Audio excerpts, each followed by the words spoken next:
New Extra Charge Hot and Iced Coffee from Dunkin' is made with 20% extra caffeine from green coffee extract, because we could all use a little extra this year.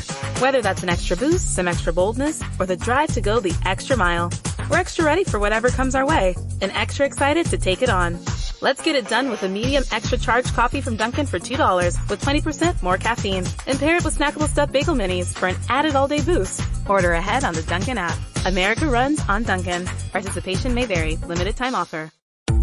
Our biggest storage event just got stronger. The Store More, Save More event going on now at the Home Depot. Get exclusive HDX black and yellow Tough Totes starting at just $4.98. They're heavy duty, durable, and come in a range of sizes from 7 to 70 gallons. So whether you need to store a little or store a lot, you're going to save loads. Make room for big savings at the Store More, Save More event going on now at the Home Depot. How doers get more done. Limited time only. Event and dates vary by store. See store for details. Thank you for visiting ChristopherMedia.net. What's up, everyone? Freddie the Pizza Man here, host of the Pizza Man podcast. Now joining forces with ChristopherMedia.net. Subscribe to the podcast on iTunes, the Pizza Man podcast. And, of course, find all the podcasts on ChristopherMedia.net. We talk Detroit sports. I bring on guests, passions, opinions, all for Detroit sports and more. We even talk pizza. So thanks for tuning in and spread the word. Christopher Media. Let's make some noise. From Asthma Core Studios near Detroit, Michigan.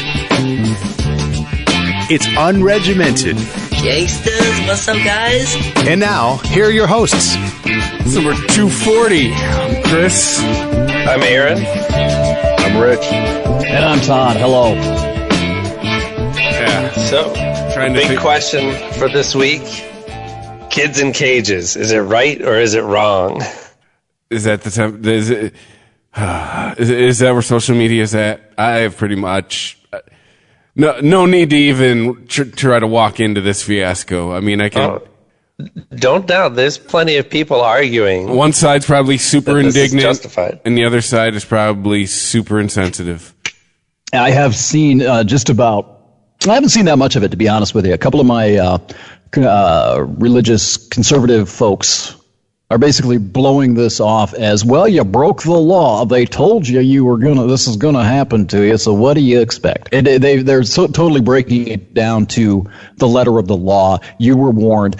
It's your fault this happened. It has nothing to do with the the trope of kids in cages. And the kids in cages thing is a little disingenuous as well. That does conjure up images of, the barbarian hordes north of Rome capturing little Roman babies and throwing them in cages. That's not what's happening here. Right. Well, first of all, the most infamous picture that's getting passed around as far as I've seen of the little kid, and you can't really see an adult above maybe a couple inches above their waistline, at the cage crying. That's a protest. That was a staged protest from a couple of years ago. Yeah, I did see that going around at the Twitter. There was an article on Twitter debunking that. Like, yeah, no, this isn't current, and it's not what you think it is. Exactly. Doesn't matter, though, does it? Not at all. I know, right? The facts are not even secondary. They're just not even important at this point. My first whole reaction to all this, and think what you want, was, so we care. Now we care? Like, I guess my whole thing on this is this is a new concept. Donald Trump, curled up his mustache last week and went, I know, let's separate kids from families. Like, this is like now we care? Well, I mean, this is the fallout from a policy that Jeff Sessions is responsible for putting in place, a zero tolerance policy, right? Catching the very horribly named previous policy of catch and release, like their fish. Yeah, sounds like a safari trip. Right, where if you get a family coming illegally over the border, you issue them a ticket, they get a court date, sometimes they get an ankle monitor, and obviously sometimes they just don't show up, just like poor people all over the U.S. that are citizens that get court dates. But nice ankle regardless, So this zero tolerance policy means we're not just going to ticket you and hope you show up for court anymore, right? Everybody that's coming over, we're going to hold on to you until we have a decision on what to do with you, right? So if you're going to incarcerate a family, there's no system in place, there's no facility in place to harbor a family unit together in a jail cell. So that's how they got to separating the kids from their parents. Well, now the way it was explained by NPR was under catch and release, the first time you were caught, it was treated as a civil infraction. Right. They basically turned you around, sent you on your way. The second time you were caught, they brought you in, you were separated from your family. Everybody was separated from everybody. Mm-hmm. The adults were process you, yeah. The adults were given lawyers who were bilingual. They explained the situation to them. They said, if you plead guilty, then we'll send you back to your country. If you plead not guilty, then we have to process you, keep you in custody until we can get the wheels of justice moving, which means you will be here in a prison. Until a judge sees you. Until a judge sees you. Yeah.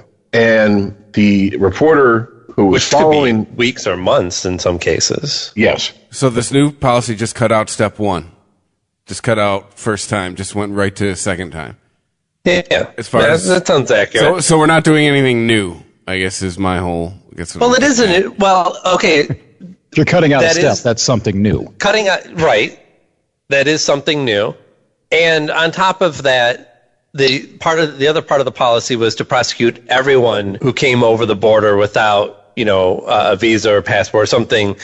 Even people seeking asylum in this country, if they came over, they would be held until they could see a judge and then decide if they have a reasonable asylum case. So they've made the... There's a difference between if they walked up to a border patrol and applied for asylum. That's a process that starts the ball rolling, a process that could take years. Right. And coming across the border illegally and then going, I want asylum, and it's like, too late. I'll give you that. Think about it like this. If you are being beaten by your boyfriend and you're a female and you kill him in the process of defending yourself, you can still be charged with manslaughter. The cops are going to go, we have sympathy for you. You should have came to us the first time we put his hands on you, though. We can't just let you kill someone and go break a law and then go, oh, well, a restraining order and he could violate it and you have to go back to court and you can't keep going back to court to re-up it. No, wait a minute. That's the process. The cops they would have to take you into custody because you killed somebody. It's up to then a judge or a jury to decide what the punishment is if you're found not guilty for reasons of self-defense. Well, it's up to a prosecutor to decide whether or not it merits having charges pressed against you. It's not the cop. Right. Exactly. The cop can decide to take you in. But if somebody dies, that's going to be examined whether the cop arrests you or not. There's going to be an investigation into that. The point is that once you commit the crime, the police are going to take you into custody and hold you until they can process you and get you in front of a judge. Period. No matter what crime it is, if it's a crime that they're going to arrest you for. If it's a crime where they could do like before the zero tolerance, where they ticket you, send you back, or take your information, put it in, log it somehow in case you come back again illegally. That's a completely different thing. That's like getting a speeding ticket essentially. I mean, look, I'm very sympathetic to people trying to come here to make a better life for themselves. And I understand that these people sometimes make trips that take months to get from the part of Central and South America they're coming from to the U.S. border. So there are people that have arrived since this policy's been in effect, who've been traveling under God knows what type of conditions, having no idea that the policy is changing when they get to the border. All hell's going to break loose as far as splitting them up from their children. I mean, like, permanent, well, not permanently, but you get my drift. Not like it was before where it's okay, put them in a holding cell, get them in front of a judge, send them back. That's the issue with me is it wrong to send them back? Why are we spending money to prosecute these people? And what are we going to do? Throw them in our jails? Okay, now what about their children that are here?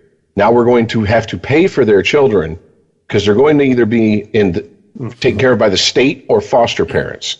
or both, which comes out of everybody's pocket that's a taxpayer in this country. So why don't we just keep turning them back and go, that's just what we do? Well, I wish I could. Makes more sense. Maybe it'll come to me that I was listening to a podcast the other day, and maybe it was Malcolm Gladwell's podcast, maybe it wasn't, but they were talking about the history of border security, basically. We really didn't have any up to a certain point in this country. And when we didn't have this border patrol, what would happen was Mexicans would come over the border, work, and then they would go back home to their families, right? And once we started having tight security on their southern border, they would come over here to work because they had to, and they would send money home, but they wouldn't risk going back. So it's actually kept more Mexicans in this country by having tight security. That we had less actual immigration when we had a more open border. Well, I mean, or illegal immigration, I should say. I mean, we've talked about this before. There's going to be a number of people who get in this country illegally, period. Right. It's never going to be zero. So people need system's perfect. Exactly. Everybody needs to stop with that nonsense who believes that. But to say we don't want them here because they're a strain on our system financially, it's not fair to people who actually went through the legal process of becoming a citizen and is now a taxpayer and has to subsidize these people who didn't go through the process. Why are we putting them into the prison system? And why are we sending their kids, by the way, to state and county homes and foster homes that I'm going to say 50-50 is about the best odds you're going to get from me that kid's going to be worth a shit by the time they're released from all that. Mm-hmm. That kid, a 4 or 5 year old kid, granted a 4 or 5 year old kid from some of these countries is equivalent to a 20-year-old in some areas of our country. But the thing is that you're still going to have these kids go into a system and come out and be completely conditioned to work outside of the law. Because that's what you learn in those places, even as a child. Mm-hmm. So now it's a generational thing. Not only are we locking their parents up and paying for that, now we've paid to raise these kids, and we're going to have to most likely foot the bill for at least half of them once they become, residents of one of our great institutions of lower learning. Well, the thing with the whole immigration issue with the Republicans is I think they understand that there's nothing that you can do to stop it completely, right? All of this is really just optics. The only thing that really slows down immigration is when our economy slows down. Or there's when opportunities dry up. I'm sorry, what was that, Todd? Or when theirs speeds up. Oh, right. Yeah, exactly. It's all about the economic balance and where the money can be made easier. Look, That's what drives the people. I've met a ton of people who are immigrants and would-be immigrants who have sat at a table looking across from me in Honduras, El Salvador, Mexico, Guatemala. I've met them all over the place. And they've looked at me and looked across the table, said they were going up there. They didn't have a choice. They didn't feel like they had any option. They knew it was going to be a hell of a trip. They knew they might get caught. They might die. Do you know how many people die in the desert outside of Tucson every fucking year? Do you realize how many bodies are in the morgue? I think it's Maricopa County Jail in Arizona. Look that up. I mean, this isn't something they're doing because, that sounds like a fun adventure, land of opportunity, blah, blah. They're fucking starving. Mm-hmm. They can't feed their fucking family. They're desperate. Yes. You see what I mean? And they don't want to do this. They're not coming up here because they have a great love for America. They're not coming up here because they believe in our values. They're not coming up here because they look at us as the shining city on the fucking hill. This is a place where there's jobs. End of story. That's why so much of the money goes back to these countries. Most of the people who come up here, do you know how much of the money they send back? They're not up here to party or buy a motorcycle. They're sending probably 80% of the money back so their family can eat. Well, that's where the problem is. If somehow, I think it's a two-pronged thing. If they could get rid of the corruption in their own fucking countries, their own government, weed out corruption, and establish and build an economy that could actually work for its people, that would cut immigration to a fraction of what it is now.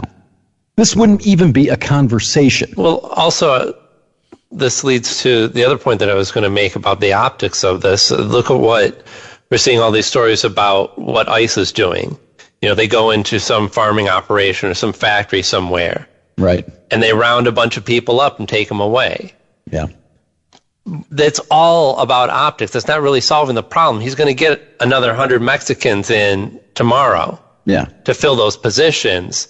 And you didn't go after the business owner who damn well is going, I don't care what your name is. Here's your documents. Here's your social security number. Here's all your shit that you need to work for me. So you're saying all of this is just something for the public to see, like a PR campaign? Damn you, sir. 100%. I can't believe our president would never do something like that. Especially he would never do something like that when he just had, what was it, a New York Times reporter's 3 years worth of her research taken away from her with no warrant.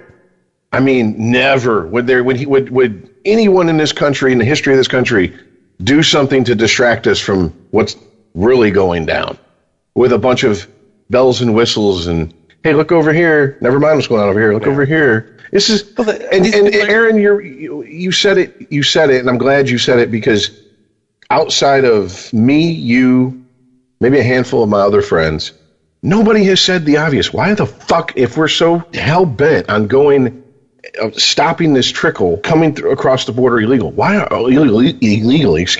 are we not going after the people that are employing these illegals? Right. That means going after gringo Americans. Oh, and the optics there are not nearly as good. Can you imagine the visual of an ICE officer or somebody from the bureaucracy or the federal government, especially to these small government types who aren't really small government types, but the big federal government going in to raid a fine, upstanding white business owner just for trying to make a living? Those optics aren't going to be good. It's okay to do that as long as he doesn't pay his taxes. But when he hires illegals, then that's going to make us look bad. But if Uncle Sugar doesn't get his cut, everybody's going to jail. Yeah, it reminds me. It kind of reminds me you're inviting this sort of Ruby Ridge sort of standoff thing, or that mentality where the big federal government is coming in to oppress you. That's why they don't go after the business owners. And it's part of the reasons. Probably a lot of other reasons they don't do it, because the business owners do pay taxes, right? Like you said. So why dry up a revenue stream? I don't know. But they're job creators, just not legal job creators, and we worship at the feet of job creators. Yeah, right. So there's a lot of reasons for that, but I think you hit the nail on the head. It's just theatrics. And I think that part of what's going on at the border, I think a lot of that is the same thing. I think a lot of this, as brutal as it may or may not be, we don't know the situation. None of the four of us have been down there. All we do is we get information from our source of choice. None of us have seen actually what's going on down there. Sure. So, right or wrong, whatever it is, the images that are coming through your television sets are lathering up each side of the conversation in the dialectic, right? This is theatrics for both sides. Mm-hmm. Because his base, I've seen it. I've got, Trump voting friends in my feed. And he's keeping his promise. He's keeping his word. He's locking that border down. No tolerance policy. That's awesome. Don't break our laws if you don't want to go to jail. Stay in your own country. Go through the process. So he's being exactly what he said he would be in the campaign. He may not have his wall, but he's got maybe the next best thing is zero tolerance policy, where if they catch you, you go to jail whether you're 30 or 3. Well, I thought that what was interesting about this situation, though, was the way that Trump was presenting this as this is just enforcing the laws that the Democrats gave us from the prior administration. There's nothing we can do. And then, if Congress is going to have to do something about it, there's nothing I can do. I can only enforce the law. I can't make them. He owns Congress. The Republicans have Congress. Well, right. Well, it's not the Democrats' fault. Because he was seeing this as an opportunity to get his wall built again, right? Yeah. It was mentioned briefly that, we'll get the Democrats to the table to work out a system so that we can figure out this thing. So we don't have to separate families at the border, and the border wall funding will be in that package that we'll get them to sign. So then we can go, oh, you want families to be separated? Because if you don't sign this bill, that's what you're saying. Right. And that actually blew up on him, but only from the Republicans in Congress. They actually turned on him and started saying, no, this is ridiculous. Something needs to be done about this. And people are really upset over it, right? So that forces President Trump to then go, oh, okay, you know what? I actually am the big dog here. Let me just sign this paper, and there you go. All the families are reunited. Only they're not. This doesn't do anything to reunite the families that we already split, but it does say going forward that we'll not by policy separate families. You know, I was...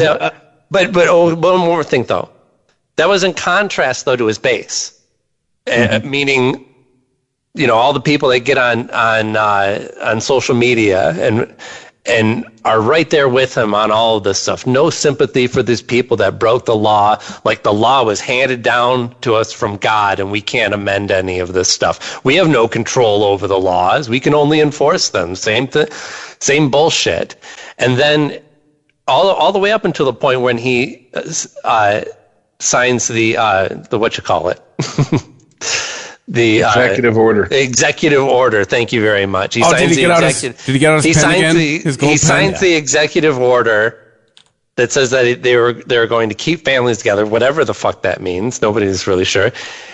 And then his base is immediately, oh, you should be so thankful. Oh, why aren't you liberals thanking him? This just shows how two-faced you are. This is all that you wanted, and he gave you what you wanted, liberals, and you still don't. It's still not enough. So, Rich, if you punch me in the nose and then go get me a piece of Kleenex to shove up my nose like a tampon, I should thank you for the Kleenex, right? Yes. I'd be right there going, Todd, why Rich is being so nice to you? Why are you being a dick? I'm a helper. I'm a bleeder. Well, no, look, I've been wanting to say this for the last few days, so I'm going to say it on this program because this is sadly how I reach the most people. Were children being separated from their parents if they came across the border illegally before 6 months ago? Yes. Yeah. Before Trump?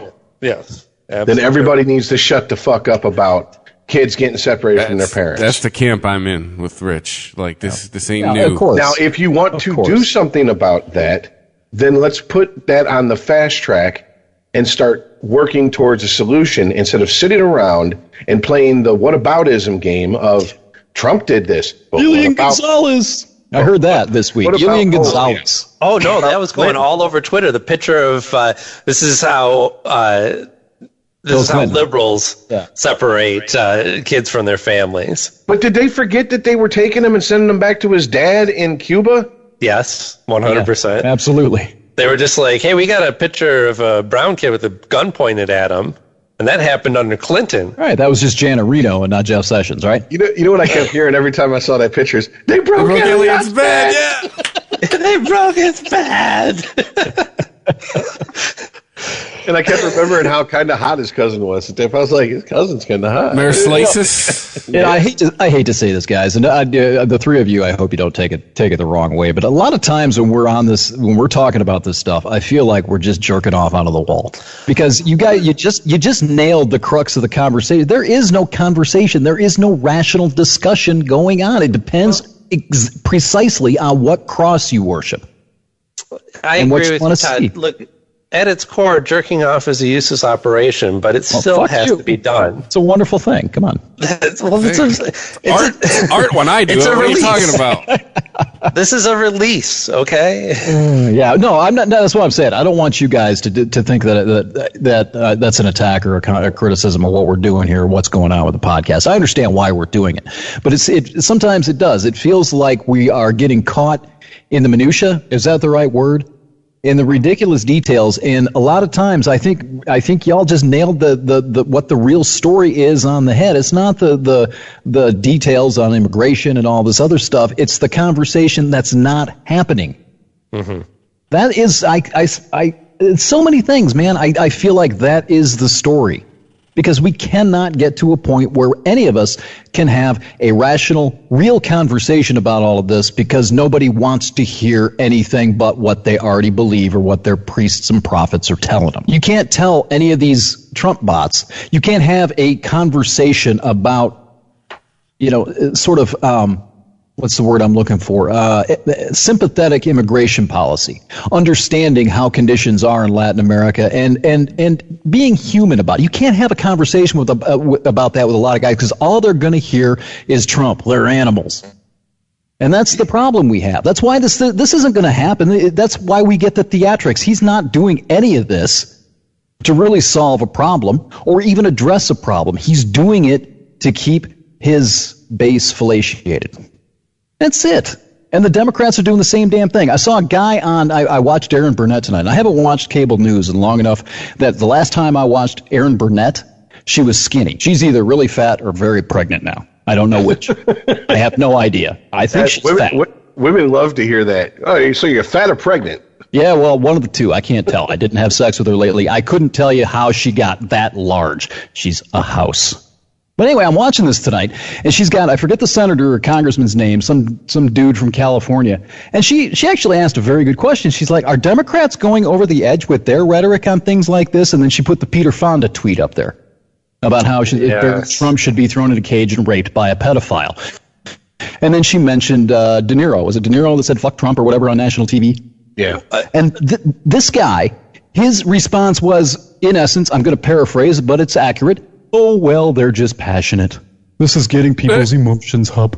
Fuck you. You're not any better than these other people. And this guy coming up, he's basically encouraging people on the left to be as vile and disgusting as everybody on the left condemns the right of being. So how is it that this is, again, I'm looking for an avenue, a solution to get to the point where we can actually have a real rational conversation about this, and it's going completely the opposite direction.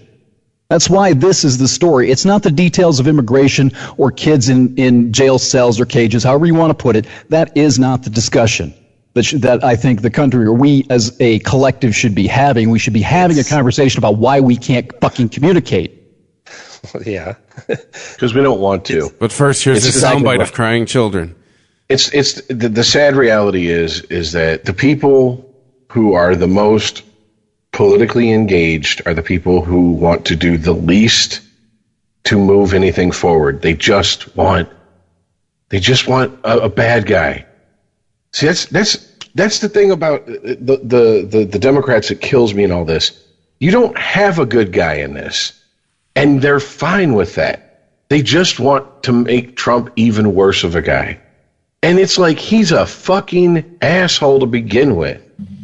You don't need to basically act like la la, stick your fingers in your ears and go la la la la la, I can't hear you. The fact that for what, 2-term presidents before him were basically doing the same thing. Okay, they gave him a mulligan. You can come through once and we'll send you back. But after that, you're getting ground up in the gears of the system. And you are getting separated from your kids because we're not throwing fucking children into adult county holding cells with pedophiles and predators and everything else. Yeah, they're 4-year-olds in general pop. Right. Yeah. I remember this used to be debated in politics about playing dirty.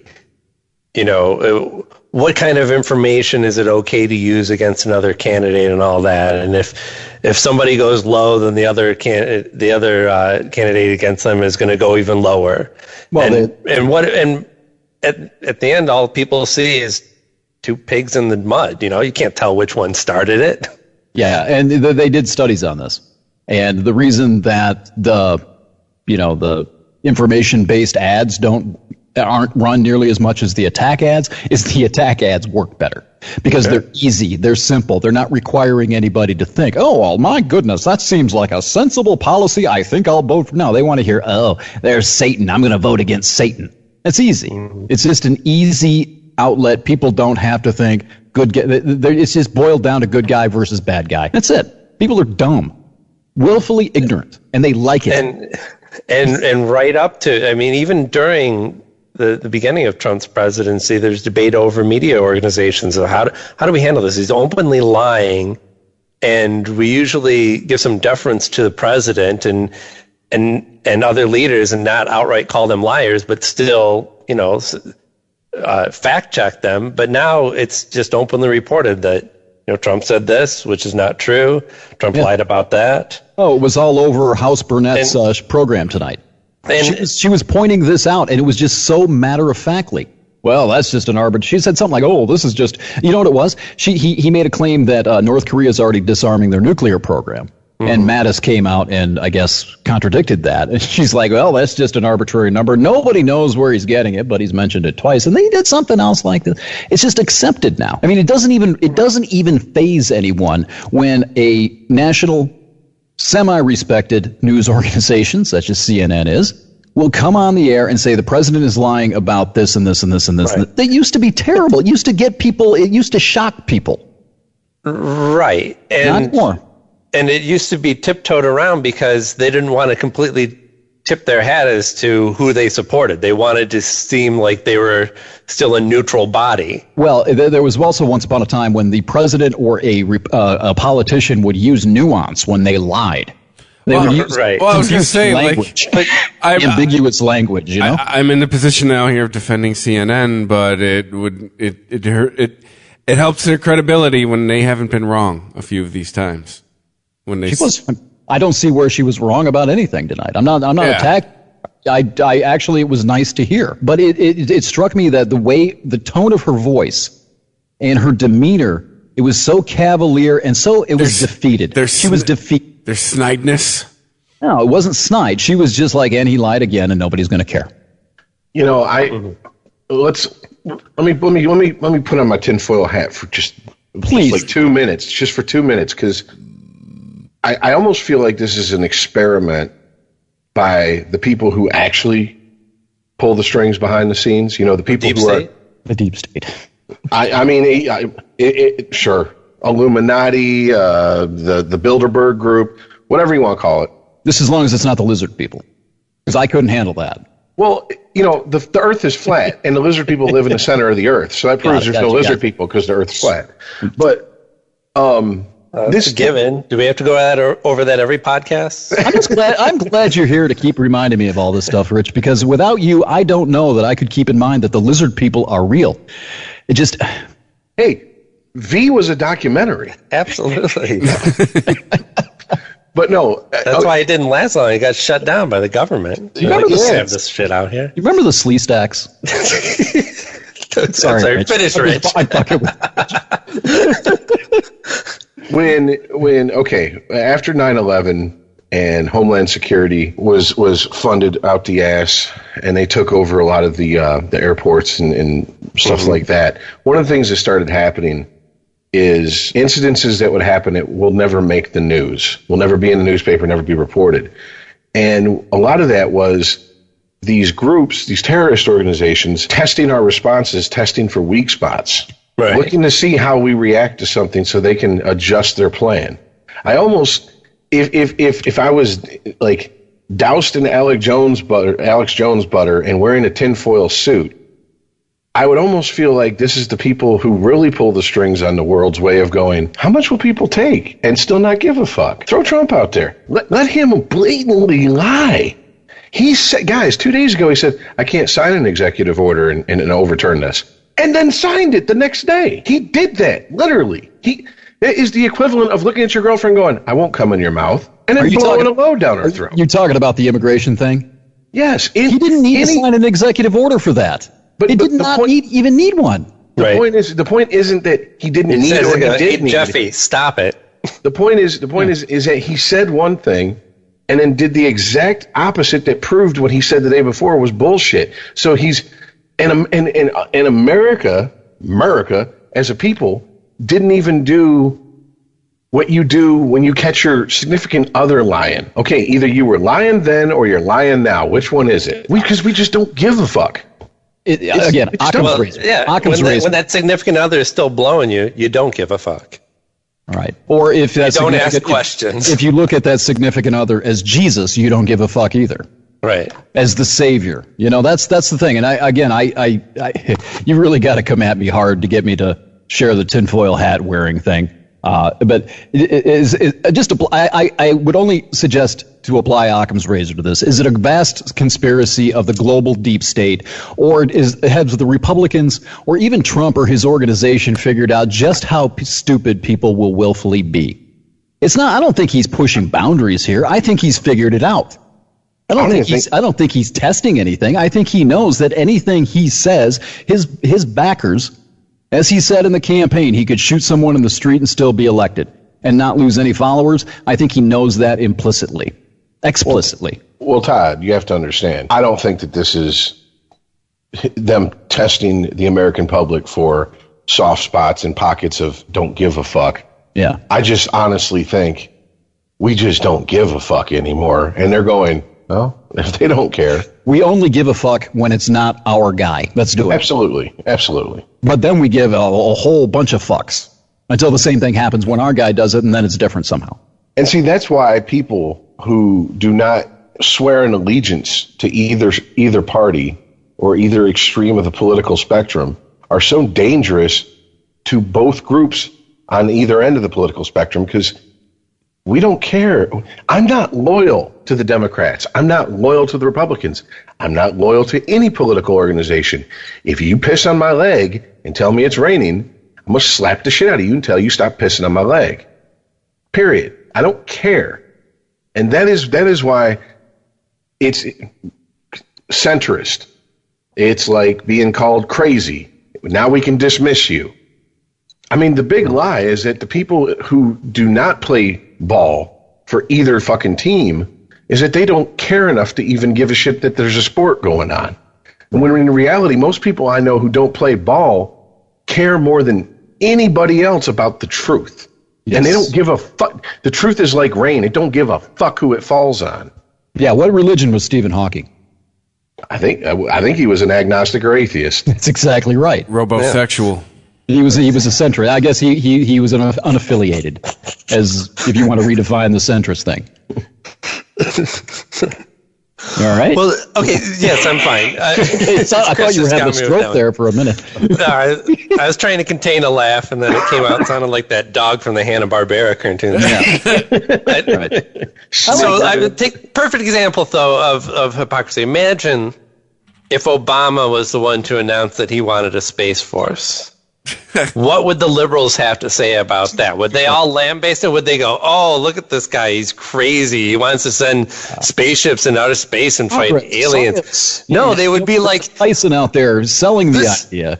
This is the leader we need. Forward thinking for the future. MARS, Mars, bitches. Let's be fair. Obama would have had enough sense and enough class and enough sophistication to call it something better than the Space Force. This is Bibble. Say what up, Bibble. No, I'm telling you, right there before the show, I think Trump finally saw a Star Wars movie, or maybe he saw his yearly viewing of Independence Day and he got all fired up. You know, I don't have a problem with that idea. With Trump getting fired up over a Star Wars movie or having a Space Force? I love him getting fired up over Star Wars movies. Yes, it may draw him away from Twitter 2 hours a night, and that would be a good thing, I think, for the country. Maybe he can fund the Last Jedi remake. Shit, I think I could fund that. Did you see the story? They're thinking about not doing the rest of those? Oh, there's been a halt put on. Anyway, sorry. We'll get to that stuff later. Let's do Space Force right now, though. Yeah, I honestly don't have a problem with that. I think it's a wonderful idea. I don't think it should be called the Space Force. I think that's would come up with that. Do you know what would you call it though? Do you know why?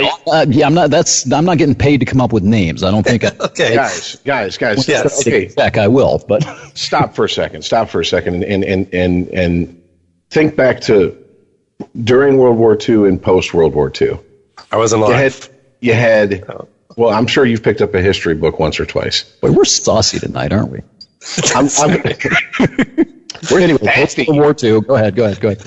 Okay, during World War II, you had the Army Air Corps, which was basically the Air Force under control of the Army. After World War II, they made the Army Air Corps the Air Force. Essentially what he's doing, and he's doing poorly because, yes, I do agree, Space Force, it sounds like a bad 1980 trying to cash in on like Star Wars. Right. I've seen that movie already. Actually, sounds like something out of the 50s, one of those really bad black and white. Oh, no. movies. This is a Star Wars? It's Starship Troopers. It's an underrated movie. But the reality of the situation is that what he's calling for is basically what the Navy does 90% of already, and the Air Force and the Army split the other 10%, and he wants to consolidate it under a new branch of the military. Right. And everybody goes, oh, so we're going to have colonial Marines, we're going to have this. No, it's going to be just like the Marines are to the Navy. The Marines are a branch of the Navy. They answer to the Navy. It's going to be the Space Force answers to the Air Force or the Navy, or probably the Air Force. Where does NASA fit in all this? Nowhere. Yeah, I mean, NASA's pretty much been regulated to robotic exploration, and that's about it at this point. Yeah, that's the first thing I thought of when I heard this idea. I'm like, what the fuck is NASA? NASA's militarized NASA. NASA's been, but the problem is, I think he wants, because you have, okay, once again, I've been having a fucking ball with all the memes and shit and the jokes and stuff with Space Force. Yeah. But I mean, the reality is they had different people from on a talk show from all over the political spectrum who said, we really do need some form of policing in space, because China and Russia are their technology is growing leaps and bounds quicker than ours is. And not only do we have military satellites in orbit, but we have corporate satellites in orbit. And if they attack them, these days everything goes through communication systems, man. Exactly. GPS, cell phones, all of it. Right. I mean, well, it's possible that they could surpass us if we get that lazy, but I think it's not that their technology is growing that much faster. It's that they're catching up to us and we're stagnating. We had a head start that we're losing rapidly. Right. And, I think what you mentioned before we were recording, Rich, that this isn't anything new that any branch of the military is doing. This is just another splintering of the military, right? It's creating another branch along with all the bureaucracy that comes with it. That's where I'm like, do we really need to do that? What does it hurt? I don't know. Okay. It seems logical to me. I will say this. If I was a 11-year-old kid right now, if I was and I had the same interest at 11 these days that I had when I was a kid, I would be fucking jacked. I could not wait to turn 18. I would understand. I'm not going to be a shuttle door gunner. Okay, I mean, sure. I understand all that, but just you, Rich, cleaning out space latrines, and I'm just like, get some. I would take that fucking job. I would clean a space. I would clean a latrine on the International Space Station. Hey, fuck yeah. The physical fitness test, it can't be shit. You're in zero gravity. You can be overweight. The 2-mile run to get out of boot camp ain't shit. I just hopped 4 times on the moon and I'm there. But no, seriously, I would be pumped because I seriously would. I'm working with technology that interests me. Yeah, and it's adventure. It's exploration. Exactly. It's where mankind is at its best. I don't know. You guys are a little younger than me. I was born just after the moon landing, about a year after the moon landing.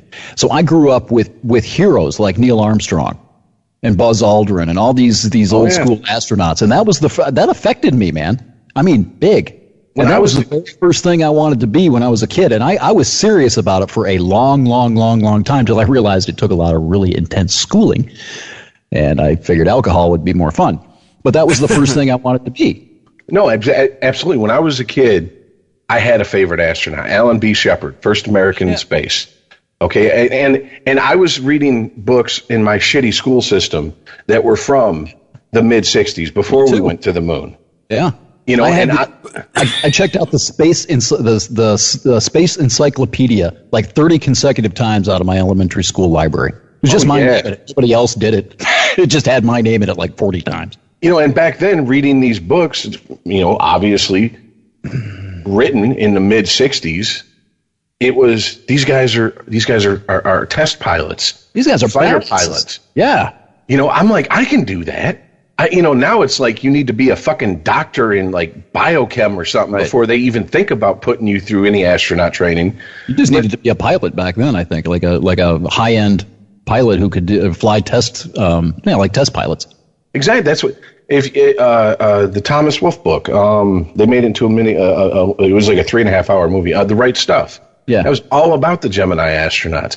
I ate that movie up. Balls. They had balls the size of elephants.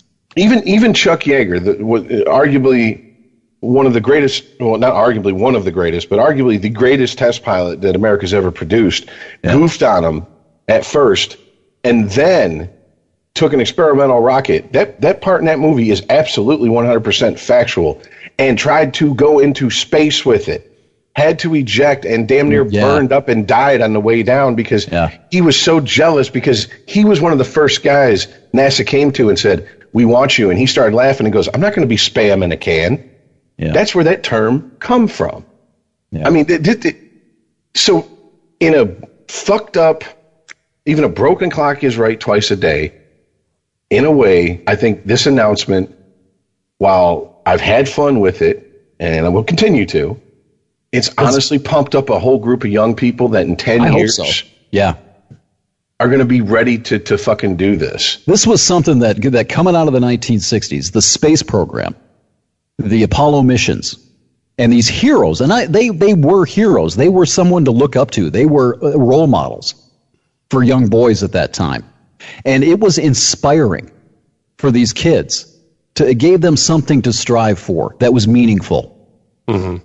The military can do a lot, whether you agree with the principles or how they conduct themselves or whatever. You can't deny how much progress we've seen in this nation because of our military and the conflicts that we've gotten involved in and the things that we've had to do. I mean,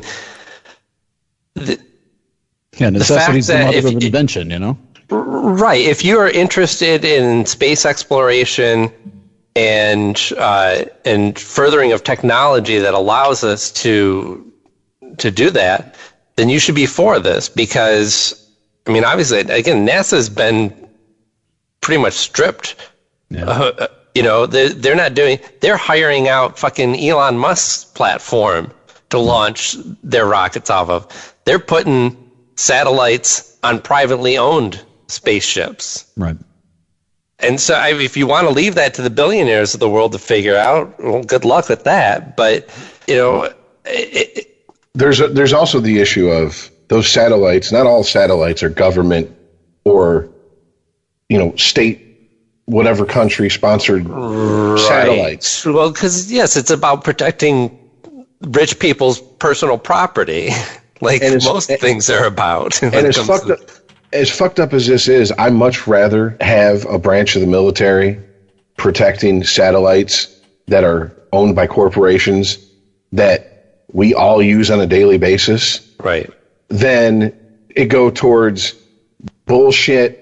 We're going to build a whole fleet of these new fighter jets. We use them a handful of times. Their lifespan runs out, and we mothball them in the middle of the fucking country somewhere in these airplane graveyards, and they just, by the thousands sit there and rust and rot. Right. And we never did anything worthwhile with them. If we're going to pump money into shit, let's pump money into shit. First of all, this is something we need. This is, all bullshit aside as far as whether climate change is man-made or not, one of the best things I've ever heard anyone say about climate change is, if you deny climate change, you deny reality. Because 20,000 years ago, the climate was different where I sit exactly right now. Well, not even that long ago. 15 million years ago, this was a fucking ice shelf. Well, that's the one thing that they figured out by going to Mars. Mars was a lush planet, running water once upon a time. Climate changes. It does, naturally or not, it changes. Right, and it's not about whether it happens fast or slow, whether it's natural or man-made. It's gonna fucking happen. Right. And don't you want an alternative, right? Yeah. You're running down I'm just gonna let me throw this in there real quick. I didn't mean to cut you off, but I think if I'm hearing what you're saying correctly, Aaron, and I think you're running down a very important road here, because I made the analogy of when we were talking more political stuff a few weeks ago of that we're either going to have Star Wars or we're going to end up the road. One of the two are going to be our future, right? And if we really, really, really want to end up with the Star Wars option, we should start pushing forward and starting to embrace the ingenuity of the species, the explorer part of the species, because that's where we rock. I mean, that is where we are at our best. Well, that's our future. It always has been and always will be. If we're going to have one, it's pushing forward. You know, Arthur C. Positive way. Arthur C. Clarke. I'm sorry, go ahead. Well, because Aaron says it all the time. Like, everyone always talks about, hey, we have to worry about the planet's future. No, we don't. Planet's future is fine. We have to worry about our future. That's what we're really saying.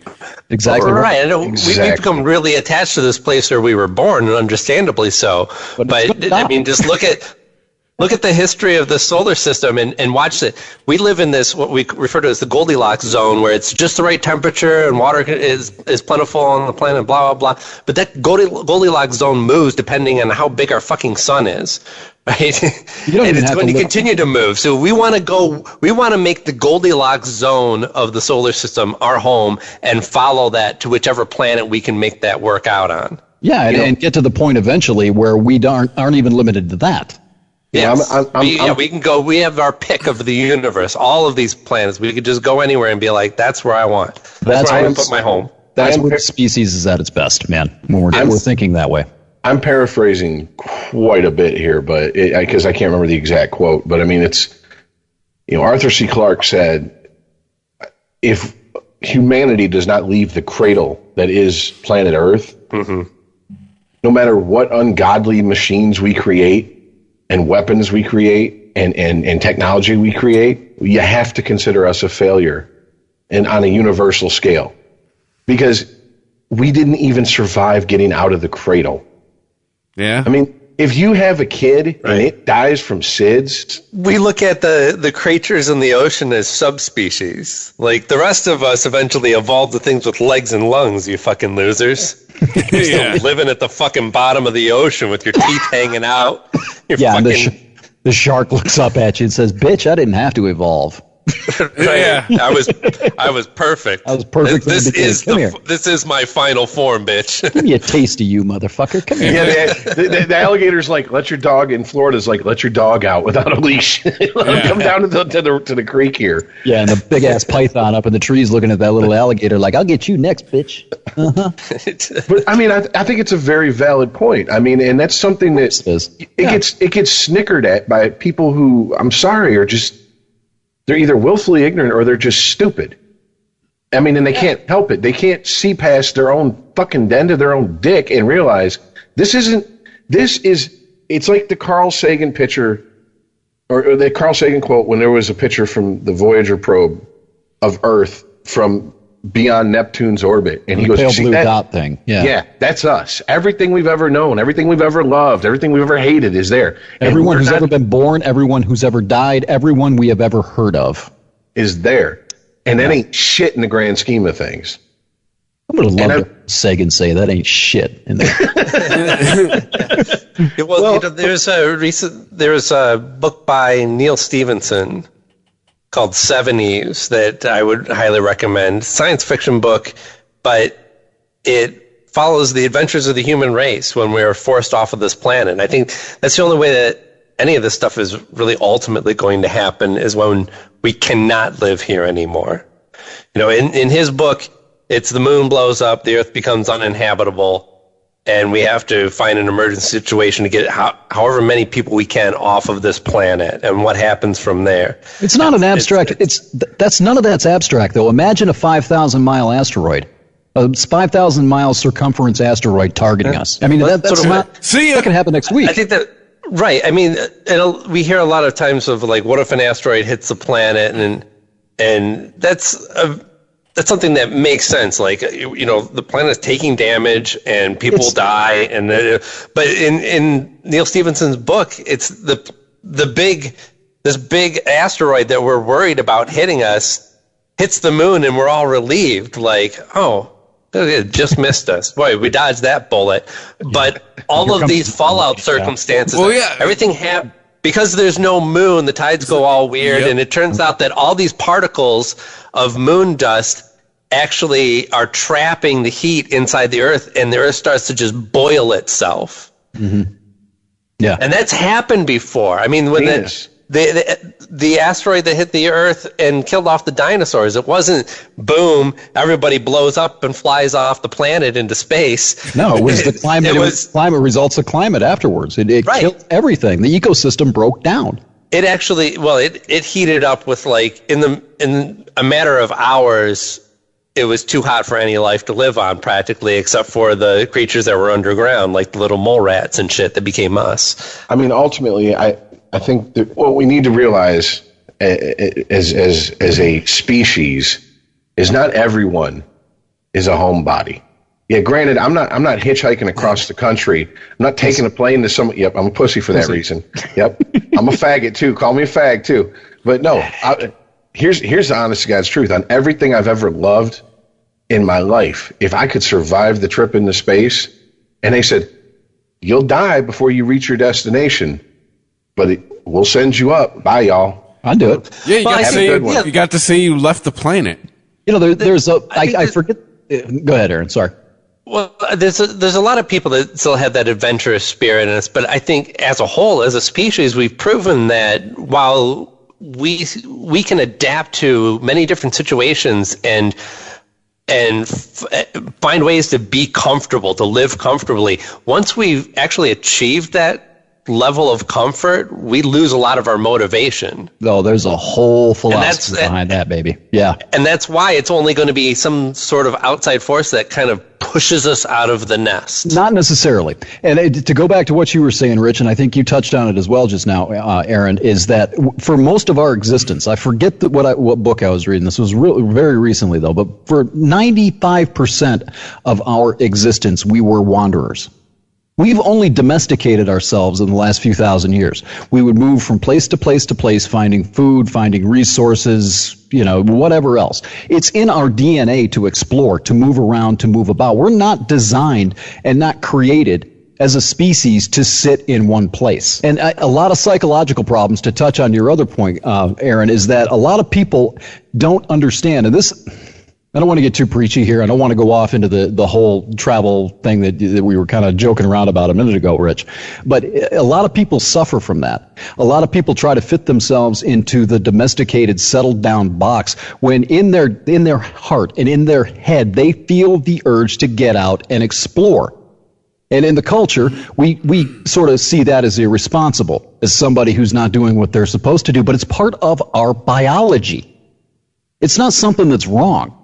And I don't think, Aaron, that it necessarily is going to take that catastrophic event if we can get our shit together. If we can start basing our perspective and our perceptions in reality, in science. I don't think necessarily it would take that. But I mean, to bring this back to politics, how can we get there if we can't even see a lie for what it is? If we're not even willing to see the truth in little shit like some kids being locked up at the border. I'm terrified that we won't ever even allow ourselves to evolve to that point. And something will happen because we will have governed ourselves, we'll have hamstrung, lobotomized, however you want to look at it, paralyzed ourselves intellectually enough to where we will not be able to do anything if, the 5,000-mile asteroid comes along and slams into the Earth or the moon. We'll just die. Right. We'll spend the rest of our remaining days arguing over who deserves to... The asteroid's a conspiracy. To continue the species. Oh, right, yeah. The asteroid's a conspiracy to throw us in FEMA camps. Wouldn't even be that. I mean, Trump could just go on the news and say, well, fake news said that this asteroid was 5,000 miles wide, and I happen to know it was only 2,000 miles wide. Right. And then they could, and then there you go. There's your argument. He has just reset the stage for the new argument over how big the asteroid really is. This is a good conversation because it elevates, I think, there's a good way to marry these two things. I mean, what we're talking about with the evolution and the exploration, moving off the planet, moving forward as a species, and all of, it does relate to what's going on today. Yeah, as in, like, I'd like to now more than ever move off this fucking planet. Yeah, I would too. But it exposes what we're doing to ourselves. Yes. And how that could possibly, and I don't even know if could probably, affect the entire future of human beings. It's not getting any better. It's just getting worse every year, right? We're not evolving. We can be coming out enlightened a little bit more every single year, unless you're, a hippie who happens to think that social justice warriorship is evolution. We're not. We're not coming together. We're not cooperating. We're not living together in a productive, positive way to move forward at all. We're going at each other's throats. Antibodies attacking, the perceived cancer cells in the body. So I mean, this is all. It's related. Maybe more tentatively than I'd like to admit, but I think it is related. No, I definitely hear you. I mean, it's kind of. I guess the only counter I can have to that is that we are in the moment, right? It's kind of hard to judge. Just like if you're mentally ill, you can't really self-diagnose because you can't trust your own brain. I think we're experiencing conflict that is really nothing new in our species. There might be certain aspects of it that's ramped up, but we've kind of stumbled our way through our evolution this way entirely, and still had progress. I think it's just it's not a continuous ramp up in progress, right? Or an evolution, even if you want to describe it, that evolution of thought, evolution of self-awareness, and we hit these like plateaus, and then all of a sudden make these great jumps. Again, and lately these great jumps in our cognition and everything happen hand in hand with our technology. Yeah, I would say that I mentioned this a few times, is that we're off the map as far as going backwards and looking at history as sort of a scaffolding because of the internet. Yeah, the internet has handed monkeys flamethrowers or guns or lighters, something to destroy itself with, because the ability to break off into tribal factions and destroy the other, it's never been like this. And that's where for me, that's where the almost terror comes from, of what we're going to be capable of doing to each other because of the technology, because we don't know how to use it responsibly. I'm going to stay in contrarian mode, though, and say, don't you think that many people have felt this way throughout history? That they have, that they were living in this unbelievable time where like things seemed to be going out of control, and they couldn't predict the future, and things seemed to be changing too fast or whatever. I'm not trying to apply all these things to you, but I'm just saying this similar type of feeling of being off the map. I totally concede that, and I hope you're right. I do. No, I'm not. Yeah. That could very well be the case. It could very well be the case. However, going back to the podcast you and I did, and the four of us did back in November, and I asked you, give me the tangible evidence. Give me the one example that you can point to that says that we are moving in that positive direction. Give me something. Right. I think that's part of the frustration, is we feel like we have more access to all this information. We have more information than we're flooded. Previous generations knew what to do with. And we feel like we should be doing something more with that. But we can't. We can't sort through that data. If we can't, if information is power, and now we have the information, if we're not making progress, all we're doing is squandering that power. I think you misspoke. Information's not power. Knowledge is power. Information and data is by itself neutral. And it can be deceiving, it can be wrong, it can be fake, it can be lies. Lies are information. Yeah, sorry. Or, it's not even about whether it's right or wrong. I mean, this is actually a tactic that happens in legal cases all the time, right? Especially if you go up against like a government or a big corporation, and you go, well, we need info on this for our case. And they go, okay, here you go. Here's fucking 30 bankers' boxes worth of Xerox stuff. Yeah. Good luck finding anything useful. So is more information in that case a good thing? No, it's just a lot Absolutely of noise. not. Yeah, exactly. It's data. It's not information. It's data. So I concede to you that knowledge is the proper term. Yeah, fair enough. Yeah, I think that's what you meant anyway. But I'm kind of being a prick about the precision of language. I think it's definitely something that's worth parsing. Yeah, I do too. Well, now there's, we've went down the rabbit hole, but let's come back out and stick our head out for a second. Oh God, the scary idea of this is, if the information I read is correct, Trump wants this. If Congress approves it, Trump wants to move forward with Space Force or whatever it ends up being called by 2020. And if he gets another 4 years, that means he's been the first 6 years of this branch of the military, the commander in chief at the head of it. Does this turn into all the good things we're talking about are just pushed aside for, he's gonna go with, he's going to revive Reagan's Star Wars program and all that good garbage, and it's just going to turn into nothing but just gigantic weapon platforms floating in space? Probably. If he wants this up and running by 2020, you know what that means. He wants to be the first president in space. Can I get a Space Force t-shirt? I'm dead fucking serious. He wants a Space Force One. He wants his fucking landing on the aircraft carrier mission accomplished moment. And he wants to do it in space. Yeah. I mean, now here's the very sad part. If it's just for an ego stroke and it's just to get weapon platforms orbiting this planet, which could do nothing but just speed up the destruction of this planet, even more so than we've already set about doing. It rips my fucking part of my heart and soul out to say this. I hope it falls flat on its face if that's the case. I don't know that I have a problem with that, because he's the longest amount of time he himself, and this doesn't take into account something far worse that could follow him, but he's only going to be in office until 2024 unless he changes the Constitution or something, right? Right. Beyond that, if the infrastructure and the organization is in place, it's in place to be used by someone much more intelligent than Donald fucking Trump. Well, also, Trump is going to milk this for anything that he can get out of it. But I think we also understand that this is something that was going to happen no matter who is president. It was eventually going to have to happen. Well, there's also go ahead.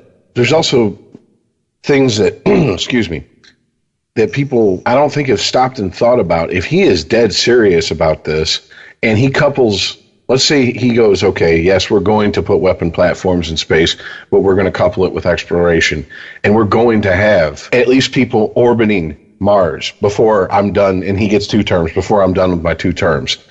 There's one big thing that will happen that will start shit and end shit at the same time because of the nature of the internet and people. We're going to have to go through the Van Allen radiation belt. Half the people who believe we never went to the moon are going to go, well, wait a minute, we can survive in space. Human space travel into deeper space is possible. All these conspiracies are bullshit. And then you're going to have the people who are going to double down on the conspiracy and say, no, that was filmed in some, what do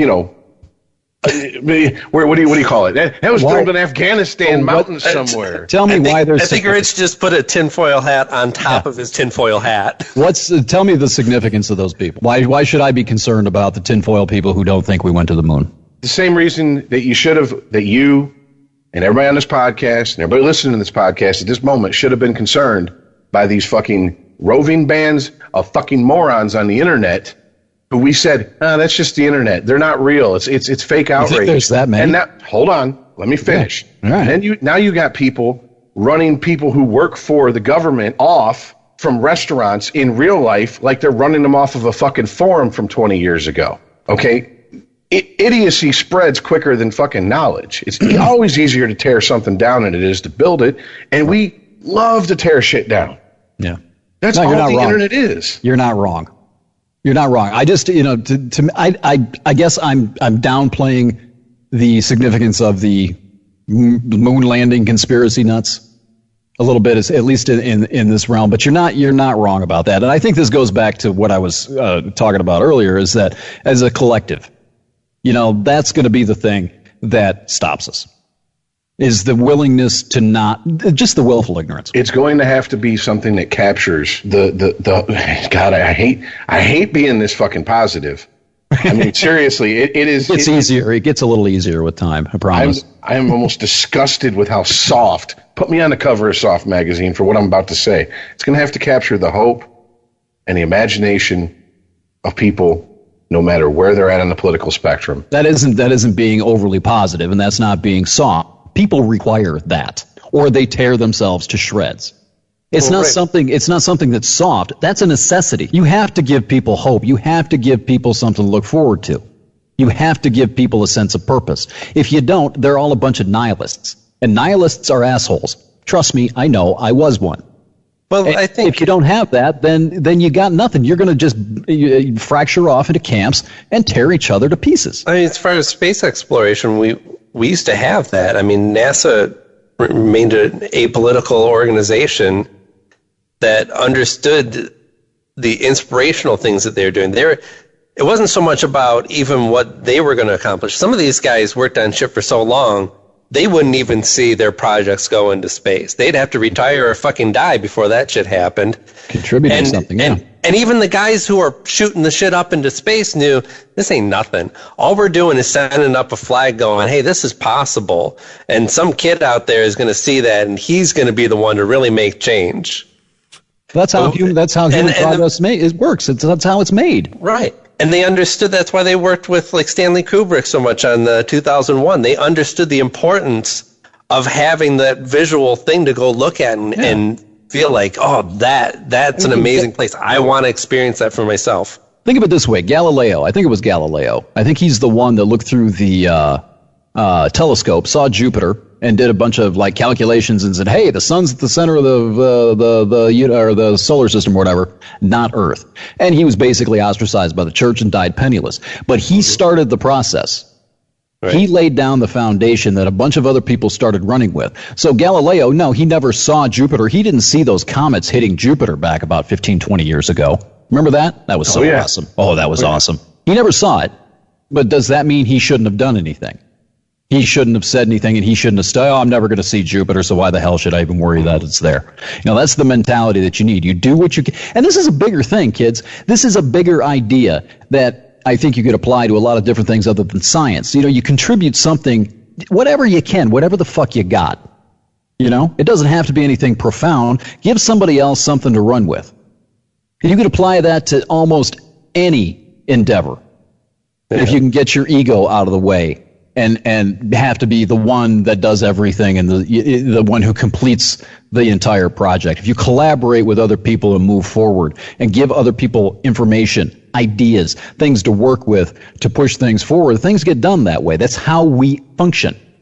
The Pilgrims, when they came over, Jamestown, the people at Jamestown never saw Washington D.C. Does that mean they should have never came? Well, that's what I was going back to what I said. I mean, like I said, if I could survive the trip into space, I'd be more than happy to be the stepping stone for 4, 5, 6 generations down the line to get where they need to go. Because what? At least I fucking died, and it meant something. Mercury 1. I think it was Mercury 1 or whatever, those guys that burn up in the capsule. Yeah, Gus Grissom, and I forget their names, but yeah. Yeah, but they died, but something came out of that.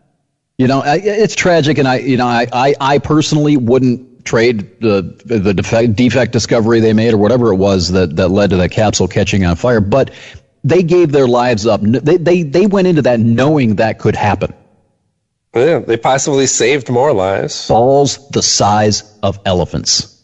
Well, that's another thing we're going to have to realize as Americans, if we go ahead with this shit, is that there's going to be tragedies. People are going to die, and we can't have a damn near decade pause like we did after the Challenger. Right. I'm sorry that people died. When what was the shuttle that in the 2000s? Columbia. It was, that's fucked up, and we're gonna honor these people, and we're gonna build monuments, but we gotta keep fucking pushing and move forward, because that's how shit gets done. Yeah. Okay. If we stop building buildings, skyscrapers, because the first person died, we wouldn't have buildings over maybe 20 feet tall. in the history of the world because, well, I mean, it might cost someone their life.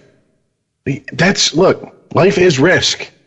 Period. Growing pains the term growing pains isn't just a physiological thing. If you're going to grow as a person, as a society, you have to experience some pain. You've got to get outside the box. You've got to be able to get outside of the comfort zone, get outside of the safety zone, and establish a new one. That's how it works. And here's the fucked up thing in my mind. As fucked as this might sound, Trump might be the type of president to go, we're going to push through this. He would be. Instead of being we're going to stop everything and we're going to make sure and triple and double check and, make sure our lowercase J's are dotted and, all this shit. He would look at you and say, what do you want me to do? You want me to come over there and grab you by the pussy? We're going to go, we're moving forward. That's exactly what he'd do. I mean, because honestly, you're right. What drove the space race to the moon was driven by the Cold War. It was also, in large part, as far as the public relations campaign, driven by an assassinated president who said, we make it our goal to go to the moon before this decade's over, not because it's easy, but because it's hard. Well, Yuri Gagarin, too. The Soviets were already in space. Yeah. Like you said, Cold War, and we weren't going to let them establish dominion over space. One of the most interesting prologues to a nonfiction book, a modern nonfiction book I ever read, was the Stephen King book, Danse Macabre, and he was in a movie theater watching a bad 50s sci-fi movie when the owner come in, cut the movie, turned on the lights, and said, the Russians put something in space, it's called Sputnik. Mm-hmm. And he goes, the movie theater was full of nothing but kids on a Saturday afternoon, and we sat there for a good minute or two, and then some brave soul said, shut up and put the movie back on. And it's like, there was for the one person that was shut up and put the movie back on, everybody else was terrified because we had no fucking idea what that meant. Right. Yeah. There was also, I forget where I saw this, but there was a radio broadcast because Sputnik had a transceiver, or at least a transmitter on it, sending a really simplistic radio signal back. And we could pick that up. And I think they put that either on television or on the radio, maybe both. And they were like, it's like this bang, bang, bang. That is the sound of a Russian satellite. It's called Sputnik, and it's orbiting the Earth right now. And you can imagine in the late 50s, nope. Yeah, the terror. You wouldn't know what that meant. You would have no idea at that time what that meant. And you would feel good when Kennedy comes along a couple of years later and is like, okay, we're going to go and we're going to do this better. We're going to get people up there. We're going to actually put a person on the moon. Fuck those Russians. We're going to do this. That's national pride. That's a sense of community. That's an incredible, incredible thing that happened in the 1960s. I mean, I obviously wasn't alive, but the family I had, they've told me it was just like Kennedy being assassinated. It was just like MLK being assassinated. They can tell you exactly where they were. Yeah. When they first stepped on the moon. Have you guys ever seen you remember Walter Cronkite? Have you ever seen the video of him? Because obviously it was live. They were broadcasting, live when this was happening. And he looked like a little kid on the set of CBS News. Uh-huh.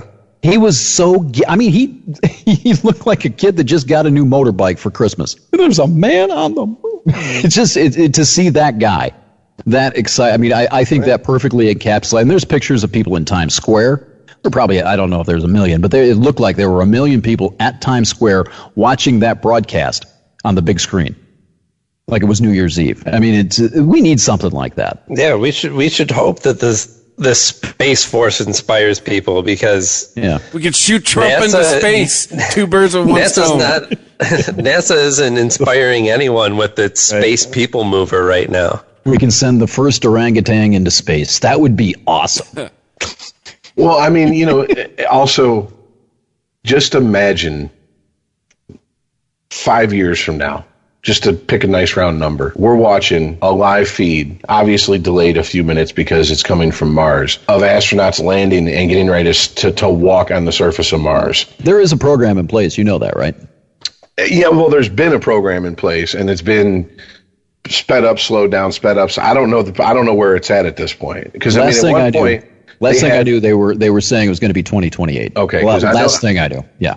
I know that they had the orbiter and the lander and all that. You know, I'd seen those built. Now, I don't know if those were just built prototypes or if that was the final design. There's always going to be tweaking right up to the minute they fucking launch that bastard. So yeah. But no, I mean, we're not talking about America and Russia. We're talking the whole fucking world that's connected by the internet. Yeah. Either you watch it or you purposely go jerk off to X Hamster. Right. That's your choice. I forgot about that. Thank you. No, I did. I used to know that site. Some hipster asshole. I didn't watch a Mars landing. Yeah. I was busy beating off. Yeah, no, you're right, though. I mean, that's the kind of thing. You know, I wasn't around in the 60s, but I've done enough reading, and I guess I could legitimately use the word research the Apollo program and the Mercury and all that from the 1960s. And there was a sense of just unity, pride, that had nothing to do with just the flag and the military. It was, we did this. We fucking did this.